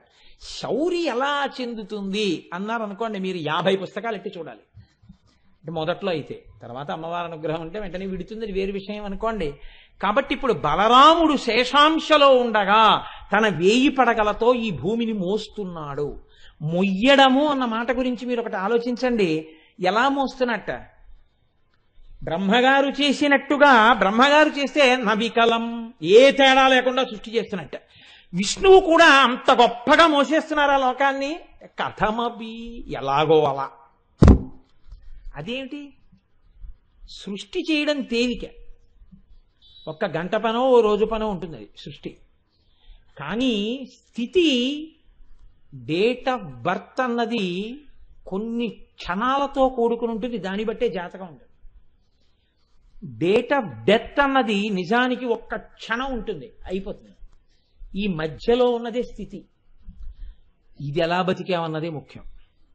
కాబట్టి ఇంతమందిని పరిపాలించడం అంటే మాటలా అండి? కథమపి, భరించడం అంటే పరిపాలించడం కూడా. ఎలా భరిస్తున్నాడో వీళ్ళందరినీ అన్నారు అనుకోండి, ఎలా పరిపాలిస్తున్నాడో వీళ్ళందరినీ అని అర్థం ఉందండి. శౌరి, ఇప్పుడు పరిపాలనాంశం కూడా చెల్లింది. ఎలా పరిపాలిస్తున్నాడు అంటే ఇంత తింగరాళ్ళు. ఇంకొక తేలిక మాటలో చెప్పాలంటే ఎవరం హద్దుల్లో ఉండేవాళ్ళం. వీళ్ళని పరిపాలించడం అంటే మాటలా ఇంత పిపీలికాది పర్యంతాన్ని ఎలా పరిపాలిస్తున్నారు విష్ణువు? కథమపి, అమ్మవారి పాదములకు ఉన్నటువంటి ధూళికణాన్ని తల మీద వేసుకుని. బానే ఉందండి, మరి లయం చేసి ఆయన ఏం చేస్తున్నాడు అంటే వహత్యేనం శౌరి కథమపి సహస్రేణ శిరసాం హరస్సంక్షుద్యైనం భజతి భస్మోద్ధూళన విధిం. హరుడు అనగా రుద్రుడు ఈ లోకములనన్నిటినీ కూడా లయం చేసేసి ఆ బూది తీసుకుని ఒంటికి రాసుకుంటున్నాడు. అది ఏంటి? ఇలా ఆయన సృష్టించాడు, బానే ఉంది, సృష్టించి ఒంటి మీద పెట్టుకోలేదు. విష్ణువు భరించి ఒంటి మీదకి రాసుకోలేదు. రుద్రుడు లయం చేసి ఆ బూది చేసి ఒంటికి రాసుకుంటున్నాడు అన్నారు శంకరాచార్యుల వారు. వాళ్ళిద్దరూ చేయింది ఈయన ఎందుకు చేస్తున్నాడు? ఇది శంకరాచార్యుల వారి ప్రజ్ఞ అంటే. ఏదో ఒకటి చెయ్యాలి కాబట్టి అండి, అంతా ఉండిపోయింది కదా, పౌడర్లా ఉందని రాసుకున్నాడండి అని కాదు. అది మీరు జాగ్రత్తగా ఆలోచిస్తేనే అందుతుంది. ఎందుకు రాసుకుంటున్నాడో తెలుసా అండి? ఈ సృష్టిని ఎలా చేశాడు బ్రహ్మగారు? అమ్మవారి పాదరేణువుని తల మీద దాల్చి భక్తితో చేశాడు. విష్ణు ఎలా పరిపాలించారు దీన్ని? అమ్మవారి పాదరేణువుని తల మీద వేసుకుని భక్తితో పాలించారు ఈ లోకాన్ని. కాబట్టి ఈ లోకం ఎక్కడి నుంచి వచ్చింది? అమ్మవారి పాద రేణువు యొక్క అనుగ్రహంతో వచ్చింది. కాబట్టి ఇప్పుడు దీన్నంతటినీ బూది చేసినా ఇది ఏదైంది? అమ్మవారి యొక్క అనుగ్రహమే బూది రూపాన్ని దాల్చింది. దాన్ని అలా వదిలేస్తే ఎలా? ఇంకా దీన్ని వాడుకోవడానికి నేను ఒక్కడే మిగిలేని ఈ అనుగ్రహాన్ని, ఇది ఇలా వదిలేయడం ఎందుకనా? ఆ అనుగ్రహాన్ని ఒళ్ళంతా రాసేసుకున్నట్ట శంకరుడు. అందుకని విభూతి ధారణ చేశాడు అన్నారు శంకరాచార్య గారు. అమ్మవారి అనుగ్రహాన్ని శంకరుడు ఒంటికి పులుకున్నాడా అన్నారు. ఇది భక్తి కలిగిన వాడికి ఉండేటటువంటి అధికార విస్ఫోటనం. ఏ స్థాయికి ఎదుగుతాడో, ఎదిగి భక్తితో ఎలా ఉంటాడో ఒక్కసారి కురు విందమణి శ్రేణి కనత్కోటి ఇరమండిత అన్న నామాన్ని అర్థం చేసుకుని నువ్వు అనగలిగితే ఇంత తేడా వచ్చేస్తుంది నీ జీవితంలో. నీకు ఏ విభూతి ఉన్నదో ఆ విభూతి అంత స్థాయిలో ప్రకాశించేస్తుందంటే అంత గొప్ప స్థాయికి వెళ్ళిపోతావు. ఎవరికి తట్టనవన్నీ తడతాయి. ఒక్కొక్కరు చూడండి, ఇంతమంది పరిపాలించారు. కాటన్ దొర గారికి ఒక్కరికే రావడం ఏమిటి ఆలోచన? ఇప్పటికీ కాటన్ దొర గారి పేరు చెప్తే మనం నమస్కారం చేయడం ఏమిటి? ఎంతో మంది లోకంలో పుట్టారు, పెరిగారు, పెద్దవాళ్ళు అయ్యారు. ఎవ్వరూ చేయలేనన్ని ఉపదేశాలు, అన్ని గొప్ప మాటలు చంద్రశేఖర పరమాచార్య స్వామి వారు ఒక్కరే ఎలా చెప్పగలిగారు? కారణ జన్ములు అంటాం. కారణ జన్ములంటే అమ్మవారి అనుగ్రహాన్ని జన్మతో పొందినవారు. అలా నీకున్న విభూతి అమ్మవారి పరం చెయ్యడం నువ్వు నేర్చుకుంటే, నాదే ఉందండి ఇదంతా తల్లి యొక్క ధూళికణం తల మీద పడితే ఇలా జరుగుతోంది అని నువ్వు అనగలిగితే నువ్వు ఏ స్థాయికైనా పెరుగుతావు, ఎంత గొప్పవాడివైనా అవుతావు. ముగ్గురు ఈ లోకమును పరిపాలించేవారు ఆ స్థాయిని పొందారంటే ఆ భక్తితోటే పొందారు. నువ్వు కూడా భక్తితో నిలబడగలిగితే ఆ స్థాయిని పొందుతావు. ఆ భక్తి నీకు రావాలంటే అమ్మవారి యొక్క కిరీటములో ఉన్న పద్మరాగమునుల పేరు ప్రయత్నపూర్వకంగా పలుకు. ఇక్కడ ధ్యానం చేస్తే నీకు ఆ అనుగ్రహం కలుగుతుంది. కాబట్టి ఇప్పుడు ఈ కిరీటం గురించి ఈ మాటలు చెప్తే వసిన్యాది దేవతలు చెప్పినా, వ్యాసుడు చెప్పినా అక్కడ వరకే చెప్పారు. కురు విందమణి శ్రేణి కనత్కోటి రమండిత. కానీ స్మరణ మీరు ఎంత బాగా చేస్తే, దాన్ని ఎంత బాగా చూస్తే, లోపల ఎంత పట్టుకుంటే మీ జీవితం అంతా మారిపోతుంది. ఇది చిత్రం. అంటే ఇప్పుడు ఎంత బాగానో పట్టుకోవాలి. ఏమంటే ఎంత బాగానో పట్టుకోవడానికి ఏముంది, ఎందుకన్ని మాటలు నోరు కొట్టుకు చెప్తారు, బంగారం కిరీటం అందులో పద్మరాగమణులు, ఇంతకన్నా ఏముందండి. పోనీ బంగారంకు ఇంకో కొత్త డిజైన్ ఊహిస్తాం, ఇవాళ పద్మనాగమణుల సైజు ఓ రోజు పెద్దది పెడతాం, ఓ రోజు చిన్నది పెడతాం, అలా ఊహిస్తాం. అంతేగాని ఊరికే ఎందుకు అలా ఇంకా ఊహించు స్మరించు చెప్పు అంటుంటావు అంటారేమో. అలా నీ చెప్తున్నది నా కోసం కాదు, మన మనసు బాగా దాన్ని పట్టుకుని పొంగిపోయేటట్టు ఇంతకన్నా ఒక గొప్పతనంతో చూసి గొప్ప సమన్వయం చేసి మన జీవితాల్ని ఉద్ధరించడానికి మహోత్కృష్ట ప్రయత్నం ఒకటి శంకర భగవత్పాదులు సౌందర్యలహరిలో చేశారు ఈ కిరీటం మీద. అందుకే కిరీటం మీద శంకరాచార్యులు వారు 2 శ్లోకాలు రచన చేశారు.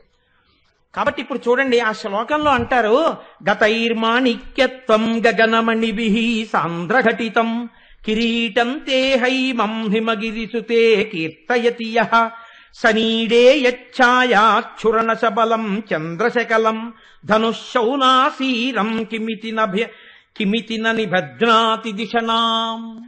ఒక గొప్ప విషయాన్ని చెప్పేసి శంకరాచార్యులు వారు అన్నారు, అబ్బే ధ్యానం చేస్తే ఇది ఎవరికి కనపడదండి అన్నారు. నా నిబధ్నాతి, ఎవరికి కనపడదు, ఇది ఆయన వినయం. ఆయన అంటున్నారు, అమ్మవారి కిరీటం అంటే ఎలా ఉంటుందో తెలుసా? కిరీటాలు రకరకాలుగా ఉంటాయి. రామచంద్రమూర్తి పెట్టుకునే కిరీటం ఉంటుంది, చాలా గొప్పగా ఘనంగా ఉంటుంది. సార్వభౌముడు పెట్టుకునే కిరీటం ఉంటుంది, ఏదో అంతెత్తు నుండి దాని మీద ఇలా పడగా అవి ఇవి ఉంటాయి. అమ్మవారి కిరీటం చమత్కారంగా ఉంటుంది. అమ్మవారి కిరీటం ఎలా ఉంటుందంటే శంకరాచార్యులు వారు గుర్తు చెప్తున్నారు, అలాగే ఊహిస్తూ ఉండి ఎప్పుడు ఊహించినా ఎలా ఉంటుందో ఆ కిరీటం. ఎన్నో కిరీటాలు చూసేసి ఇలా ఉంటుంది ఇలా ఉంటుంది అనకు. ఎలా ఉంటుందో తెలుసా? ఎవరు చూశారో వాళ్ళు చెప్పాలి. ఆయన చూశారు కాబట్టి మనకి చెప్తున్నారు. కిరీటం విషయంలో ఒక లక్షణం ఉందండి. కిరీట ధ్యానం ఎవరు బాగా చెయ్యగలుగుతారో వాళ్ళకి చాలా దగ్గరగా అమ్మవారి దర్శనం అవుతుంది, మిగిలిన వాటికి ఉండదు. అలాగే కిరీట ధ్యానం బాగా చేసిన వాళ్ళకి అమ్మవారు చాలా సమీపంలో నిలబడి దర్శనమిస్తుంది. అంటే ఎవరు పొందారు ఈ దర్శనాన్ని? శంకరాచార్యులు వారు పొందారు. కాబట్టి ఇప్పుడు శంకరాచార్యులు వారు మనకి దాన్ని అందిస్తున్నారు, ఇది ఆయన త్యాగం. ఇప్పుడు అసలు కిరీటం ఎలా ఉంటుంది? రకరకాల కిరీటాలు ఉన్నాయి, అన్ని ఊహించకు, నీ చెప్తాను, బాగా గుర్తుపెట్టుకో. ఎలా? సనీడే యచ్ఛాయా. సనీడే అంటే పక్షుల యొక్క గూడు. పక్షుల గూడు ఎలా ఉంటుందో, పక్షుల గూడు ఇలా ఉంటుంది. మీకు ఇంకా తేలికగా నేను ఉదాహరణ చెప్పాలంటే పుచ్చకాయ ముక్కలా ఉంటుంది. పుచ్చకాయ ముక్క అంటే ఎలాగండి అని మీకు అనుమానం రావచ్చు. నేను మీకు తేలికగా మీరు గుర్తుపట్టాలంటే, పుచ్చకాయ కోసేవాడు కోస్తున్నప్పుడు మీరు అలా గమనించండి. ఎప్పుడైనా వాడు ఏం చేస్తాడంటే పుచ్చకాయ తెచ్చి ముందు పడుకోబెడతాడు, ఇలా నిలువుగా కోయడు, ఇలా పడుకోబెడతాడు. పడుకోబెట్టి కత్తితో ముందు సగానికి కోస్తాడు. కోసిన తర్వాత ఏం చేస్తాడంటే, అందంగా అమ్మేవాడైతే, ఎవడు పడితే వాడి గురించి నేను చెప్పట్లేదు, ఇప్పుడు ఈ ఓ ముక్క తీసేసి ఓ ప్లాస్టిక్ కవర్లో పెట్టి బండి కింద పెట్టేస్తాడు. ఈ మిగిలిన సగం ముక్కని ఏం చేస్తాడంటే ఒక కత్తి పట్టుకుని ఇలా గుండ్రంగా కోస్తాడు. ఇప్పుడు అందులోంచి కాకరకాయ ముక్కల్లా ఇలా గుండ్రంగా వస్తాయి పళ్ళేలాగా. ఇప్పుడు దీన్ని ఏం చేస్తాడంటే మళ్ళీ ఇలా సగానికి కోస్తాడు. ఇలా సగానికి కోస్తే ఇలా అర్ధచంద్రాకారాల్లో వస్తాయి. ఇప్పుడు వీటిని ఏం చేస్తాడంటే గమ్మత్తుగా పెడతాడు ఇలా. ఇది మీరు చూడగానే ఏం చేస్తుందంటే కంటిని ఆకర్షిస్తుంది, తదియనాటి చంద్రరేఖల్లా ఉంటాయి. ఇది తిందామని మీరు ఏం చేస్తారంటే పెడితే ₹1 ₹2 పెడతారు, అనంతమైన ముక్కలు సృష్టిస్తారు. ఇప్పుడు ఆ ముక్క పట్టుకుంటే మీరు ఇలా పట్టుకోవడానికి ఉండదు, ఇలా కింద పట్టుకోవాలి. పట్టుకుని మీరు ఈ చివరి నుంచి అందులో ఉన్న ఎర్రగుజ్జంతా తినేస్తే తెల్లగుజ్జుతో ఆకుపచ్చ అర్ధచంద్రాకారంగానే మిగిలిపోతుంది. దీన్ని మీరు కింద పారేస్తే దాని రూపం చెడదు, ఎర్ర గుజ్జు పోతుంది, మేకో గొర్రెో తినేస్తుంది, తర్వాత విషయం. కానీ చూడండి, అర్ధచంద్రాకారంగా దాని ఆకారం మిగిలిపోతుంది తిన్న తర్వాత కూడా. అలా తేలికగా చెప్పాలంటే అంతకన్నా ఉపమానం లేదు. సనీడే యచ్ఛాయా. పక్షి గూడు పెడితే ఇలా పెడుతుంది. ఎందుకో తెలుసా అండి? తాను కూర్చుంటే రెక్కలు ఇలా పెడితే గుడ్డు చక్కగా అందులో ఉండాలి. తాను పొదిగితే ఇలా పక్షి కూర్చుంటుంది, బరువంతా ఆంచదు, పొట్ట వేడి ఒక్కటే గుడ్డుకు తగులుతుంది. అమ్మ పొట్ట వేడి గుడ్డు పెంకుకు తగిలితే ఆ వేడి లోపల ఉన్న పిండం గ్రహించి పిల్లతనాన్ని పొందుతుంది, ప్రాణం పోసుకుంటుంది. తన కంటికి కనపడనటువంటి తన బిడ్డ గుడ్డులో ప్రాణం పోసుకుంటున్నప్పుడు తన ఒంటి వేడి చేత పొదగబడుతున్న గుడ్డు వలన పొందుతున్నటువంటి అవ్యాజమైన ఆనందం చేత పక్షి కనుగుడ్లు గమ్మత్తుగా ఇలా మూస్తుంది. మీరు ఏ వెంకటాచలం లాంటి క్షేత్రాలకో వెళ్ళినప్పుడు ఏ మధ్యాహ్నం వేళ ఒక్కరూ తిరుగుతుంటే చెట్ల మీద గోళ్లల్లో పొదుగుతున్న పక్షులు కనపడతాయి. అప్పుడు వాటి కళ్ళల్లో ఆనందం చూడాలి మీరు. అమ్మవారు కట్టిన గూడు కూడా అలా ఉంటుంది. అమ్మవారి కిరీటం కూడా అలా ఉంటుంది, ఇలా గూడులాగా. వెంకటేశ్వర స్వామి వారు పెట్టుకుంటారే కిరీటం, ఏదో కొంచెం బోర్లించినట్టు ఉంటుంది, అలా ఉంటుంది అనమాట ఆ కిరీటం. ఇప్పుడు ఈ కిరీటం గురించి శంకరాచార్యుల వారు ముందు మీకు ఒక క్లూ అందించారు. అలా ఊహిస్తే ఇప్పుడు అందులో ఏముంది? గతైర్మాణిక్యత్వం గగనమణిభిః సాంద్రఘటితం. ఇప్పుడు మామూలుగా ఒక రాజు పెట్టుకునే కిరీటం అయితే ఏదో ఇంత బుర్రకాయ ఉంటుంది. అమ్మవారు సమస్త విశ్వములు ఆవహించింది. ఇంత విశ్వరూపిణి అయినటువంటి జగన్మాత తలకి సరిపోయే కిరీటాన్ని ఎవరు తయారు చేస్తారు? దానికి మణులు ఎక్కడి నుంచి వస్తాయి?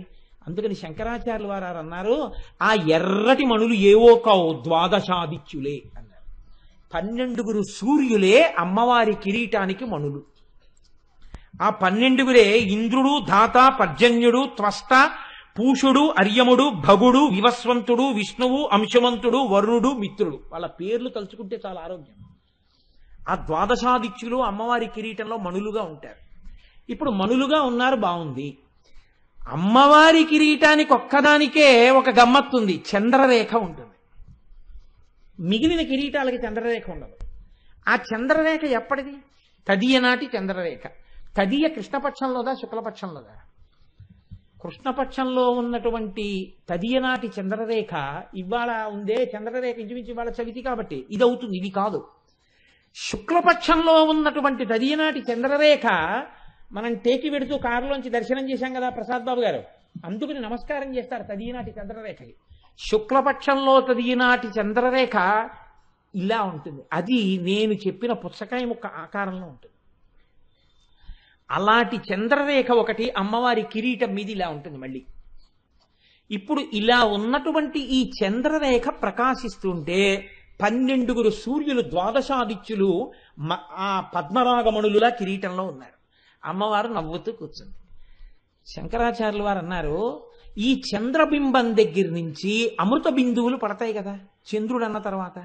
ఈ అమృత బిందువు ఇలా పడింది. పడుతుంటే ఈ ద్వాదశాదిత్యుల్లోంచి ఒక కిరణం ఆ బిందువులోకి వెళ్ళింది.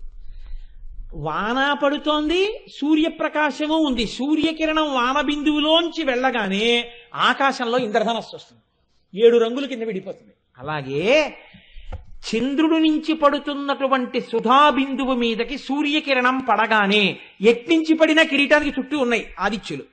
ఆ సూర్యకిరణం ఇలా పడగానే ఇంద్రధనస్సు వస్తుంది అమ్మవారి కిరీటం మీద, 7 రంగుల కింద విడుతుంది. ఇలా అమ్మవారి కిరీటం చుట్టూ ఇంద్రధనస్సు ఏర్పడుతుంది.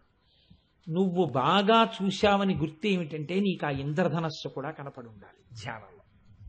లేకపోతే ఈ చంద్రరేఖ నుంచి పడుతున్న సుధాబిందువు సూర్యకిరణం అలా వెళ్ళడం, అందులోంచి విడివడి ఇంద్రధనస్సు కూడా పడడం జరిగింది అంటే నువ్వు బాగా ధ్యానం చేశావు. ఇలా బాగా ధ్యానం చేసిన వాడికి ఇంద్రధనస్సు అన్నది కొత్తగా కనపడింది. అది ఇంద్రధనస్సు అని శంకరాచార్యులు వారు చెప్పరు. ఎంత రహస్యనామం వాడారో తెలుసా అండి ఆయన?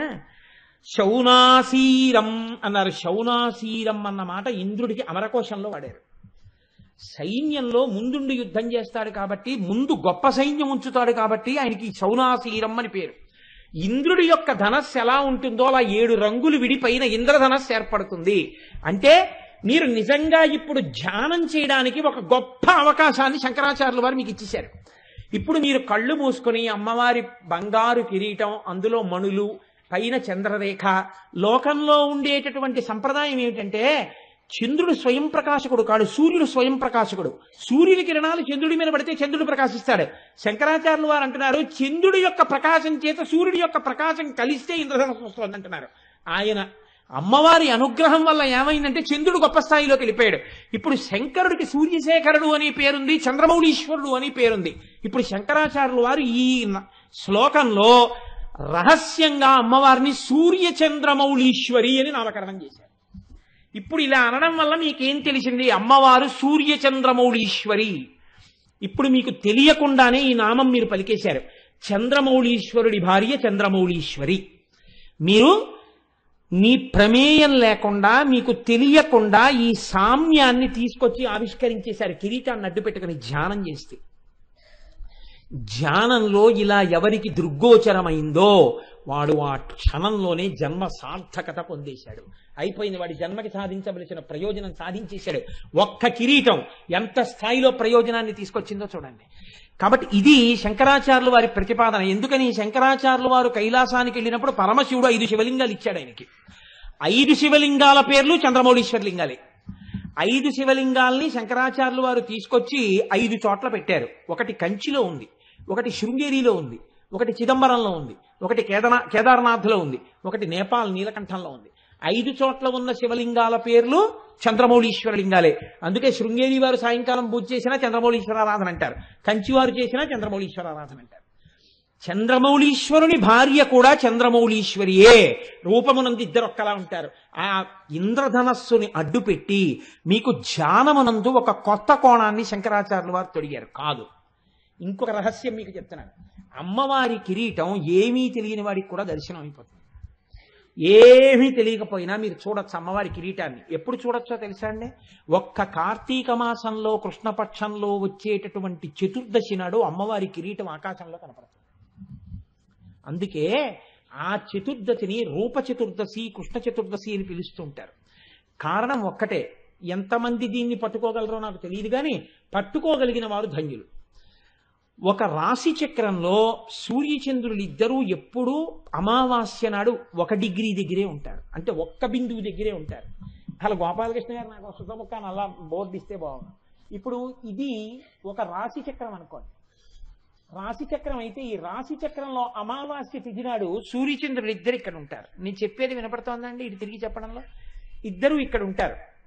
ఉంటే ఒక నెలలో 2 పక్షాలు ఉంటాయి, శుక్లపక్షం, కృష్ణపక్షం. శుక్లపక్షంలో 15 తిథులు ఉంటాయి, కృష్ణపక్షంలో 15 తిథులు ఉంటాయి. శుక్లపక్షంలో ఈ తిథి ప్రారంభం అవగానే ఒక తిథి వస్తే పాడ్యమి వచ్చిందనుకోండి, చంద్రుడు 13 డిగ్రీలు పెడతాడు, అంటే ఇక్కడికి వస్తాడు. సూర్యుడు 1 డిగ్రీ కదులుతాడు. అంటే ఇప్పుడు సాపేక్ష వేగంలో సూర్యుడి కన్నా చంద్రుడు ఎన్ని డిగ్రీలు ముందుకెళ్ళాడు? 12 డిగ్రీలు ముందున్నాడు. అంటే పౌర్ణమి తిథి వచ్చేటప్పటికి సూర్యుడు ఎక్కడ దాకా వచ్చాడో అక్కడికన్నా 180 డిగ్రీలు ముందుకు వచ్చేస్తాడు చంద్రుడు. 15, 12 180 కదండి సాపేక్ష వేగంలో. అంటే అప్పటికి 15, 13 195 డిగ్రీలు తిరుగుతాడు చంద్రుడు. 195 డిగ్రీలు ఈయన వస్తాడు ఇక్కడికి, 15 డిగ్రీలు ఈయన వస్తాడు. అంటే ఈయనకి ఎదురుగుండా ఈయన ఉంటాడు. సూర్యుడికి చంద్రుడు ఎదురుగుండా. సూర్యుడు తూర్పు దిక్కునుంటే చంద్రుడు పశ్చిమ దిక్కునుంటాడు. సూర్యుడు పశ్చిమ దిక్కును అస్తమిస్తుంటే చంద్రుడు తూర్పు దిక్కును ఉదయిస్తాడు. ఎదురుగుండా ఉంటాడు. ఇప్పుడు మళ్ళీ 15 తిథులు నడిస్తే అమావాస్య వస్తుంది. మళ్ళీ అమావాస్య వచ్చిందనుకోండి, మళ్ళీ ఈయన ఈ 15 రోజుల్లో 15, 13, 195 తిరిగి ఈయన కలిసేసుకుంటాడు. ఈయన్ని కలుసుకునే లోపల అమావాస్యకి ముందు చతుర్దశి తిథి నాటికి ఇంకొక 12 డిగ్రీలు దాటితే అమావాస్య కలిసిపోతాడు. అందుకని సూర్యుడు ఇక్కడ ఉన్నాడు అనుకోండి, చంద్రుడు ఇక్కడ ఉంటాడు. 12 డిగ్రీలు మాత్రమే వెనకాలకు ఉంటాడు చంద్రుడు. సూర్యుడు ఇక్కడ ఉంటాడు, చంద్రుడు ఇక్కడ ఉంటాడు. సూర్యుడు చంద్రుడు ఇలా దగ్గరగా ఉన్నప్పుడు ఆకాశాన్నంతటినీ మీరు ఒక మకుటంగా భావిస్తే అసుర సంధ్య వేళలో ఎర్రటి కాంతి వస్తుంటుంది. అది అమ్మవారి ద్వాదశాదిత్యుల పద్మరాగమునుల మీద కాంతిగా భావన చేస్తే, ఇటు చూస్తే సూర్యుడు, ఇటు చూస్తే చంద్రుడు 12 డిగ్రీల తేడాలో మీరు చూస్తే అప్పుడు ఆకాశంలో ఒక ఇంద్రధనస్సుని చూడగలిగితే, కార్తీక మాసంలో కృష్ణపక్షంలో చతుర్దశి తిథి నాడు అలా ఆకాశంలో అసుర సంధ్య వేళలో దర్శనం చేసిన ప్రతి వాడికి అమ్మవారి కిరీట దర్శనం చేసినటువంటి భాగ్యాన్ని ఖాతాలో వేసేస్తారు. అది రహస్యం. దాన్ని మనకి చేయించడం కోసమని శంకరాచార్యులు వారు అదే ప్రయోగాన్ని, ఖగోళ రహస్యాన్ని తీసుకొచ్చి గగనమణిభిః అంటూ ద్వాదశాదిత్యులతో చంద్రుడితో ఇంద్రధనస్సు ఎలా వస్తుందో మనకి ఒక్క కార్తీక మాసంలో చూడకుండా ఎప్పుడైనా కిరీటం చూడడానికి వీలుగా ధ్యానంలో చూడగలిగిన రహస్యాన్ని మనకి ఆయన ఉపదేశం చేశారు. కాబట్టి ఎంత రహస్యాన్ని దాచారో చూడండి. అయితే విచిత్రం ఏమిటంటే ఏమండి దీని వలన ప్రయోజనం ఇంతేనా? ఉత్తరక్షణ ప్రయోజనాలు కూడా ఏమైనా ఉంటాయా? ఆర్యా దిశతి అని దుర్వాసో మహర్షి చేశారు. నిన్న రోజున చెప్పానే, మహానుభావుడు అమ్మవారిని ఇలా ఎదురుగుండా చూస్తూ స్తోత్రం చేశారు. ఆ స్తోత్రం చేస్తున్నప్పుడు దుర్వాసో మహర్షి చేత అమ్మవారు ఒక అద్భుతమైన మాట ఒకటి చెప్పించింది. దాన్ని ఆ స్తోత్రంలో అంతర్భాగంగా ఒక శ్లోకం నుంచి ఒక శ్లోకం వరకు పెద్దలు ఏం చేశారంటే దీన్ని కవచము అని నిర్ధారణ చేశారు. ఆ శ్లోకాలు విన్నా, ఆ శ్లోకాలు పలికినా ఉత్తరక్షణ ప్రయోజనం వస్తుంది. దీన్ని సాధారణంగా ఏం చేస్తారంటే ప్రతిరోజు ఇంట్లో యజమాని చదవాలి. ప్రతిరోజు యజమాని చదువుకుంటూ ఉండాలి. యజమాని చదివినా ఎప్పుడైనా తన వారికి ఆపదొస్తోందేమో అని భయం వేసినా స్నానం చేసి ఇది ఒకసారి చదువుకోవాలి. ప్రతిరోజు యజమాని చదువుకోవలసింది కవచం, ఉపదేశం తీసుకొని. అందులో దుర్వాసో మహర్షికి ఎలా కనపడ్డాయో తెలుసా అండి అమ్మవారి యొక్క నామాలు? మనం కురువింద మణిశ్రేణి కనత్కోటి ఇరమండిత అని వశిన్యాది దేవతలు అన్నారు. దుర్వాసుడు అన్నాడు, మహానుభావుడు ఆర్యా దిశతిలో, లలితా పాతు శిరోమే. లలిత అని మీరు అనగానే తలకాయ రక్షింపబడుతుంది. ప్రమాదం ఏదన్నా ముంచుకొచ్చేస్తుంటే తలకాయకి లలిత అంటే తలకాయ రక్షింపబడుతుంది. లలాటమంబాచ మధుమతి రూప. నుదురు ఏదైనా ప్రమాదానికి గురి కావలసి ఉంటే మధుమతి అన్న మాటతో అమ్మవారిని అంబా మధుమతి అంటే లలాటము రక్షింపబడుతుంది. భ్రూయుగ్మంచ భవానీ పుష్పశరాపాతు లోచన ద్వంద్వం. కళ్ళు రెండు రక్షింపబడాలంటే కళ్ళకి ప్రమాదం జరగకూడదనుకుంటే ప్రతిరోజు ఏమో ఏ రోజున ఏ ప్రమాదం వస్తుందో ఎవరికి తెలుసు. అందుకని పుష్పశరాపాతు లోచన ద్వంద్వం, పుష్పశరా అన్న పేరు ఒక్కసారి పలికితే రెండు కళ్ళు రక్షింపబడతాయి. పాయాన్నాసాం బాలా, ముక్కు రక్షింపబడుతుంది బాలా అన్న మాట అంటే. శుభగా దంతాశ్చ, శుభగా అన్న మాట అంటే దంతములు రక్షింపబడతాయి. సుందరీ జిహ్వాం, నాలుక రక్షింపబడుతుంది, తప్పుడు మాటలు మాట్లాడడం, విశేషంగా జిహ్వ కోసం తినడం తగ్గించుకుంటాడు. సుందరి సుందరి సుందరి అన్న మాట వాడితే. అధరోష్టం ఆదిశక్తి, కింది పెదవిని ఆదిశక్తి ఆవహించి ఉంటుంది. అంటే ఈ పెదవికి పెదవి తగిలినప్పుడే కొన్ని అక్షరాలు వస్తుంటాయి. అలా రక్షించేటట్టుగా అమ్మవారు కింది పెదవిని రక్షించాలంటే ఆదిశక్తి అనాలి. చక్రీషి పాతుమే చిరంచిబుకం, గడ్డం రక్షింపబడాలంటే అమ్మవారిని చక్రేసి అని పిలవాలి. కామేశ్వరీ చకర్ణౌ, కామేశ్వరి అని పిలిస్తే చెవులు రక్షింపబడతాయి. కామాక్షి పాతు గండయోర్యుగళం, ఈ గండభాగం రక్షింపబడాలి అంటే కామాక్షి అని పిలవాలి. శృంగారనాయిక శృంగారనాయిక వ్యాద్వక్త్రం, ముఖమంతా రక్షింపబడాలి అంటే శృంగారనాయిక అని పిలవాలి. నేను ఈ మాట ఎందుకు చెప్తున్నాను, ఎందుకు ఇవాళ దీన్ని ప్రత్యేకంగా చదువుతున్నాను అన్నదానికి మీకు ఒక రహస్యం చెప్తాను. పేర్లు చెప్పడం నాకు ఇష్టం లేదు, కానీ ఒక గొప్ప అధికారి భార్య మెరుపు తీగ ఏరి కోరి ఒక గొప్ప అధికారికి ఇచ్చి వివాహం చేశారు. ఇద్దరు పెళ్ళే 6 నెలలు ఎంత సంతోషంగానో జీవితం గడుపుతున్నారు. చిన్న వయస్సులో గొప్ప అధికారి ఆయన ఎంత స్థాయికి పెడతాడు. ఈమెయో మెరుపు తీగ, అన్యోన్యమైన దాంపత్యం. ఆ తల్లి ఒకనాడు బాత్రూంలోకి వెళ్ళి గీజర్ స్విచ్ ఆన్ చేసుకుని లోపలికి వెళ్ళింది. వేడినీళ్లు పోసుకుందాం అనుకుని పంపు తిప్పింది, గీజర్ పేలిపోయింది. ఆ మరుగునీళ్ళన్నీ వచ్చి మీద పడిపోయి తలుపు లోపల వేసి ఉంది. ఆవిడ స్పృహ తప్పి పడిపోయింది ఆ వేడినీళ్ళలో. ఆ తలుపు కొట్టి ఆ చప్పుడికి తలుపు పగల కొట్టి పైకి తీసుకొచ్చారు. మాంసపు ముద్దగా బతికి ఉంది ఆవిడ. ప్రమాదం జీవన గతుల్ని మారుస్తుంది. నిన్ను, నీ బిడ్డల్ని, నీ వారిని రక్షించుకోవడానికి అమ్మవారే అనుగ్రహించి నిలబడి దుర్వాసో మహర్షికి దర్శనమిచ్చింది. ఈ పేర్లతో పలికితే నేను ఇలా రక్షిస్తానని. అందుకే ఆ పేర్లు ఒక్కొక్క పేరు ఒక్కొక్క స్థాయిలో ఎలా కాపాడేస్తాయో చూడండి. అందుకనే దాన్ని కవచం అన్నారు. కవచం కట్టుకుంటే ఎలా రక్షిస్తుందో అమ్మవారి పేర్లు కవచమై రక్షిస్తాయి. సింహాసనేశ్వరీ చ గళం, కంఠం రక్షింపబడాలంటే సింహాసనేశ్వరి సింహాసనేశ్వరి అని అమ్మవారిని ఉపాసన చెయ్యాలి. స్కంద ప్రసూచపాతు స్కంధౌ బాహూ చ పాటలాంగీ మే పాణీ చ పద్మనిలయ అంటే నేను ఇలా చెప్పేస్తుంటే మీకు తెలిసిపోతుందేమో, అన్నీ నేను ఎంతకని చెప్పుకొని రాగలను. పాయాదనిశం నఖావళి విజయ, గోళ్లు పుచ్చుగోళ్ళు అయిపోతే పాడైపోకుండా గోళ్లు రక్షింపబడాలంటే విజయ విజయ అనాలి. అందుకే ఇంట్లో ఆడపిల్లలకి చక్కటి పేర్లు పెట్టేవారు పూర్వం, ఆ పేర్లతో పిలిచేవారు. సరే ఇంక నేను అండమేందు. కోదండిని చ వక్ష, వక్షస్థలం రక్షింపబడాలంటే కోదండిని అనాలి. కుక్షించ వ్యాకులాచల తనూజాహ, పార్వతీదేవి పేరు పలికితే కడుపు రక్షింపబడుతుంది. కళ్యాణీ చ వలగ్నం, నడుము ఎవరికైనా దెబ్బతిని ఇబ్బంది పడుతుంటే వాళ్ళు ఈ కవచంలో ఈ నామాన్ని ఎక్కువ చెప్పాలి, కళ్యాణి కళ్యాణి అని. కటించపాయా కళాధర శిఖండాహ, నడుము యొక్క పైభాగం వంగడం లేవడం ఇలాంటి వాటిలో ఇబ్బందులు వస్తే ఈ కవచంలో ఈ మకుట రేఖ, అమ్మవారు కిరీటం పెట్టుకుని ఆ కిరీటం మీద ఉన్న చంద్రరేఖతో ఉన్న కిరీటం ఉందే, ఈ కిరీటం పెట్టుకున్న నామాన్ని ఎక్కువ అనుసంధానం చేస్తే నడుం మీద భాగంలో వచ్చిన నొప్పులు తగ్గిపోతాయి. అమ్మవారు రక్షిస్తుంది ఆ ప్రాంతాన్ని, అందుకని ఆ కిరీట నామం అంతా రక్షిస్తుంది. ఇది వంగి లేవలేకపోతున్నాడు అనుకోండి, పోట్లు అనుకోండి, ఇక ఏ ఉపాసనకి పనికిరాడు. కూర్చోలేడు నిప్పి, నించోలేడు నిప్పి, కూర్చోలేకపోతున్నానండి వచ్చి అంటాడు.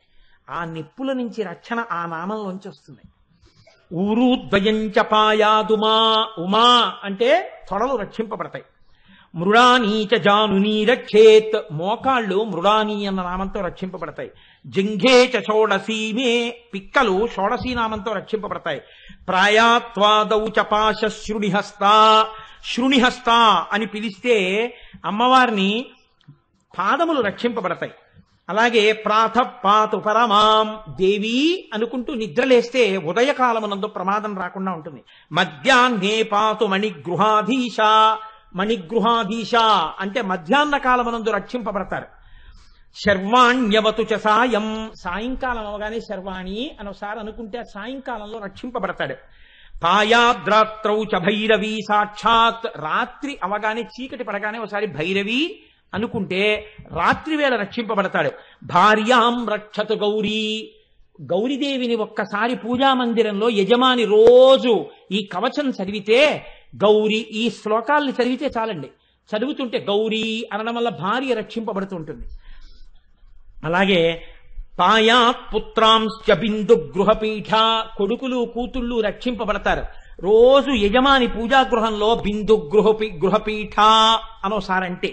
అలాగే శ్రీ విద్యా చ యశోమే, శ్రీ విద్య అని పిలిస్తే, మా గోపి గారి కూతురు పేరు శ్రీవిద్య, శ్రీవిద్య అని పిలిస్తే మంచి కీర్తివంతుడవుతాడు. అందుకే మా గోపి గారికి అంత కీర్తి అనుకుంటాను, అనురాధ గారికి. శీలం చావ్యాచిరం మహారాజ్ఞి, ఎవరైనా సరిగ్గా నడుబడి లేక పాడవుతున్న వాళ్ళుంటే యజమాని రోజు ఇది చదివితే ఇంట్లో వాళ్ళ ప్రవర్తన చక్కదిద్దబడుతుంది. ఎందుకని మహారాజ్ఞి అన్న పేరు అనుసంధానం చేస్తే సరి అయినటువంటి నడువడి వస్తుంది. పవనమయి పావకమయి క్షోణిమయి వ్యోమమయి కృపీటమయి రవిమయి శశిమయి దిగ్మయి సమయమయి ప్రాణమయి శివే పాహి, రోజు ఈ మాట చెప్పాలి. అమ్మా నువ్వే పంచభూతములు, నువ్వే సూర్యుడు, నువ్వే చంద్రుడు, నువ్వే సోమయాజి, కాళి కపాలిని శూలిని భైరవి మాతంగి పంచమి త్రిపురే వాగ్దేవి వింధ్యవాసిని బాలే భువనేసి పాలయ చిరమ్మాం అని రోజు ఎవరు పూజలో యజమాని అంటున్నాడో ఆ యజమాని కుటుంబమో అమ్మవారి చేత రక్షింపబడుతుంటుంది. ఇదే దేవీ భాగవతంలో వ్యాసుడు సర్వదా సర్వదేశేషు పాతుత్వాం భువనేశ్వరి మహామాయా జగద్ధాత్రి సచ్చిదానంద రూపిణి అంటాడు. అంత గొప్ప నామములు. అమ్మవారి కిరీటంతో ఉన్న నామాన్ని తలుచుకుంటే ఆ చంద్రఖండంతో ఉన్న నామాన్ని నడుము యొక్క పైభాగం రక్షింపబడుతోంది. ఇది శరీరమునకు సంబంధించినటువంటి ప్రయోజనం. మూక పంచశతిలో శంకరులు చెప్పిన ఒక్క శ్లోకాన్ని చెప్పిన ఉపన్యాసాన్ని పూర్తి చేస్తానా? 5 నిమిషాలు దాటితే మన్నించండి. కుతుక జుషి కాంచి దేశే కుముద తపో రాశి పాకశేఖరితే కురితే జనో మనోయం కులగిరి పరిభృడ కులైకమణి దీపే అంటారు. అందులో ఆయన అంటారు, అమ్మా కంచి క్షేత్రంలో తిరగడంలో చాలా ప్రీతి పొందినటువంటి తల్లి ఎవరావిడ? కామాక్షి. అమ్మా నువ్వు ఎలా ఉన్నావో తెలుసా? నల్ల కలువలు చేసినటువంటి తపస్సుకి ఫలితమా అన్నట్టుగా ఉన్నావమ్మా అన్నారు. అంటే కలువ పూలు చంద్రుడు ప్రకాశిస్తే తప్ప విచ్చుకోవు. అమ్మవారి కిరీటం మీద చంద్రరేఖ ఉంటుంది. అందుకనిట కలువ పూలు ఎప్పుడు తపస్సు చేస్తాయిట కామాక్షి దర్శనం కావాలని. కామాక్షి దర్శనం ఎదురుకుండా అవుతోందనుకోండి, సూర్యబింబం ఉన్న వాళ్ళకేం బాధ లేదు. ఎందుకంటే అమ్మవారి కిరీటంలో సూర్యుడు ఉన్నాడు, చంద్రుడు ఉన్నాడు. ఆ చంద్రబింబం కాంతులకి విచ్చుకుని ఉంటాయి. అమ్మవారి అనుగ్రహంతో సూర్యుడి వలన ఇబ్బంది పొందావు. అమ్మ నీ కిరీటానికి ఆ శక్తి ఉందమ్మా. అందుకని కలువలు నీ కిరీట దర్శనం కోసం తపస్సు చేస్తున్నాయి. కాబట్టి కురితేజనో మనోయం, ఒక కలవ పువ్వు సూర్యుడికి ముడుచుకుంటుంది, చంద్రుడికి విచ్చుకుంటుంది. కానీ నీ కిరీటాన్ని ధ్యానం చేసిన కలవ పువ్వు ఎప్పుడూ విచ్చుకోగలిగిన శక్తి పొందితే నా మనస్సు ఆ కిరీటం మీద పెట్టుకుంటే తల్లి నేను ఎటువంటి స్థితిని పొందుతాను? అమ్మా నువ్వెవరో తెలుసా? కులగిరి పరిభృఢ కుల ఈకమణి దీపే, పర్వతములకు సార్వభౌముడైనటువంటి వాడు హిమవంతుడు. అటువంటి హిమవంతుని యొక్క ఇంటిలో పుట్టినటువంటి మణిదీపానివి తల్లి. ఆయన పర్వతాలకే సార్వభౌముడు. నువ్వో ఇంట పుట్టిన ఆడపిల్లవి, సమస్త బ్రహ్మాండములకు సార్వభౌమత్వాన్ని పొందినటువంటి దానివి. తాను సార్వభౌముడు పర్వతాలకే, తన కడుపున పుట్టిన బిడ్డో మొత్తం బ్రహ్మాండముల పట్ల సార్వభౌమాధికారం పొందింది. ఇప్పుడు ఆ తండ్రి ఎంత పొంగిపోతాడమ్మా? పర్వతం అయితే మాత్రమేమ్మా. ఈ సార్వభౌమత్వం దేని చేత ప్రకటనమైంది? హిమాలయ పర్వతాలు పెద్ద శిఖరాన్ని కిరీటంగా పెట్టుకుంటే అమ్మవారు సూర్యచంద్రుల్ని తీసుకొచ్చి కిరీటంలో పెట్టు కూర్చుంది. అటువంటి కూతుర్ని కన్నందుకు ఆ తండ్రి ఎంత మురిసిపోతున్నాడో. నీకు తండ్రినైతి నాకింత చాలదే, ఇది మహాద్భుతంబు ఇందువదన అన్నాడు. అందుకనమ్మా నీ కిరీటం ఆ ఇంటి యజమాని కిరీటం కన్నా గొప్ప కిరీటం అయి తండ్రి సంతోషించే కిరీటం పెట్టుకున్నావమ్మా అన్నారు మూకశంకరులు. ఆయన అంటారు, ధరణిమయీం తరణిమయీం పవనమయీం గగనదహన హోతృమయీం అంబుమయీం అంబామనుకంపమాదిమామీక్షే ఆదిమజనని. ఏమి మాటలు పడిపోయాయండి మూకశంకరులకి. అమ్మవారిని ఎదురుగుండా చూస్తూ ఆ కిరీటం గురించి చెప్తున్నారు. అమ్మా ఆయనే ఉందమ్మా ఒక పర్వతం మీ తండ్రి, నువ్వో ధరణిమయీం, ఈ భూమి అంతా నువ్వే. తరణిమయీం తల్లి నువ్వే, వాయువు నువ్వే, అగ్ని నువ్వే, నీరు నువ్వే, ఆ ఆఖరికి సువాసన, పంచభూతములు, పంచతన్మాత్రలు అన్నీ నువ్వే. అన్నీ నువ్వే అయిపోయి ఆఖరికి నిన్ను ఉపాసన చేస్తున్న సోమయాజి యజమానివి కూడా నువ్వే. అష్టమూర్తులు నువ్వే, పంచభూతములు నువ్వే, సూర్యచంద్రులు నువ్వే, జీవుడు నువ్వే. ఇన్ని నీవై అన్నీ నీవు తప్ప ఇంకొకటి లేకుండా సార్వభౌమత్వాన్ని పొంది కిరీటం పెట్టుకున్నావు. పర్వతములకు సార్వభౌముడన్న హిమవంతుడు పెట్టుకున్న కిరీటం కన్నా తన కూతురు పెట్టుకున్న కిరీటాన్ని చూసి అబ్బా నా కూతురు ఇంత గొప్పదైందని ఆ తండ్రి ఎంత మురిసిపోయాడో. ఆ తండ్రి ఇంటి మణిదీపంగా ప్రకాశించావమ్మా నీ కిరీటం చేత అన్నారు మూకశంకరులు. అంతమంది అమ్మవారి కిరీటాన్ని చూసి బహుభంగుముల కీర్తన చేశారు. అంత గొప్ప కిరీటం ఆ కిరీటం. అందుకనే ఒక్కసారి ఆ కిరీటాన్ని తలుచుకుంటే చాలు మనందరం ఆనంద తన్మయత్వాన్ని పొందుతాం. కురువిందమణి శ్రేణీ కనత్కోటి ఇరమండిత.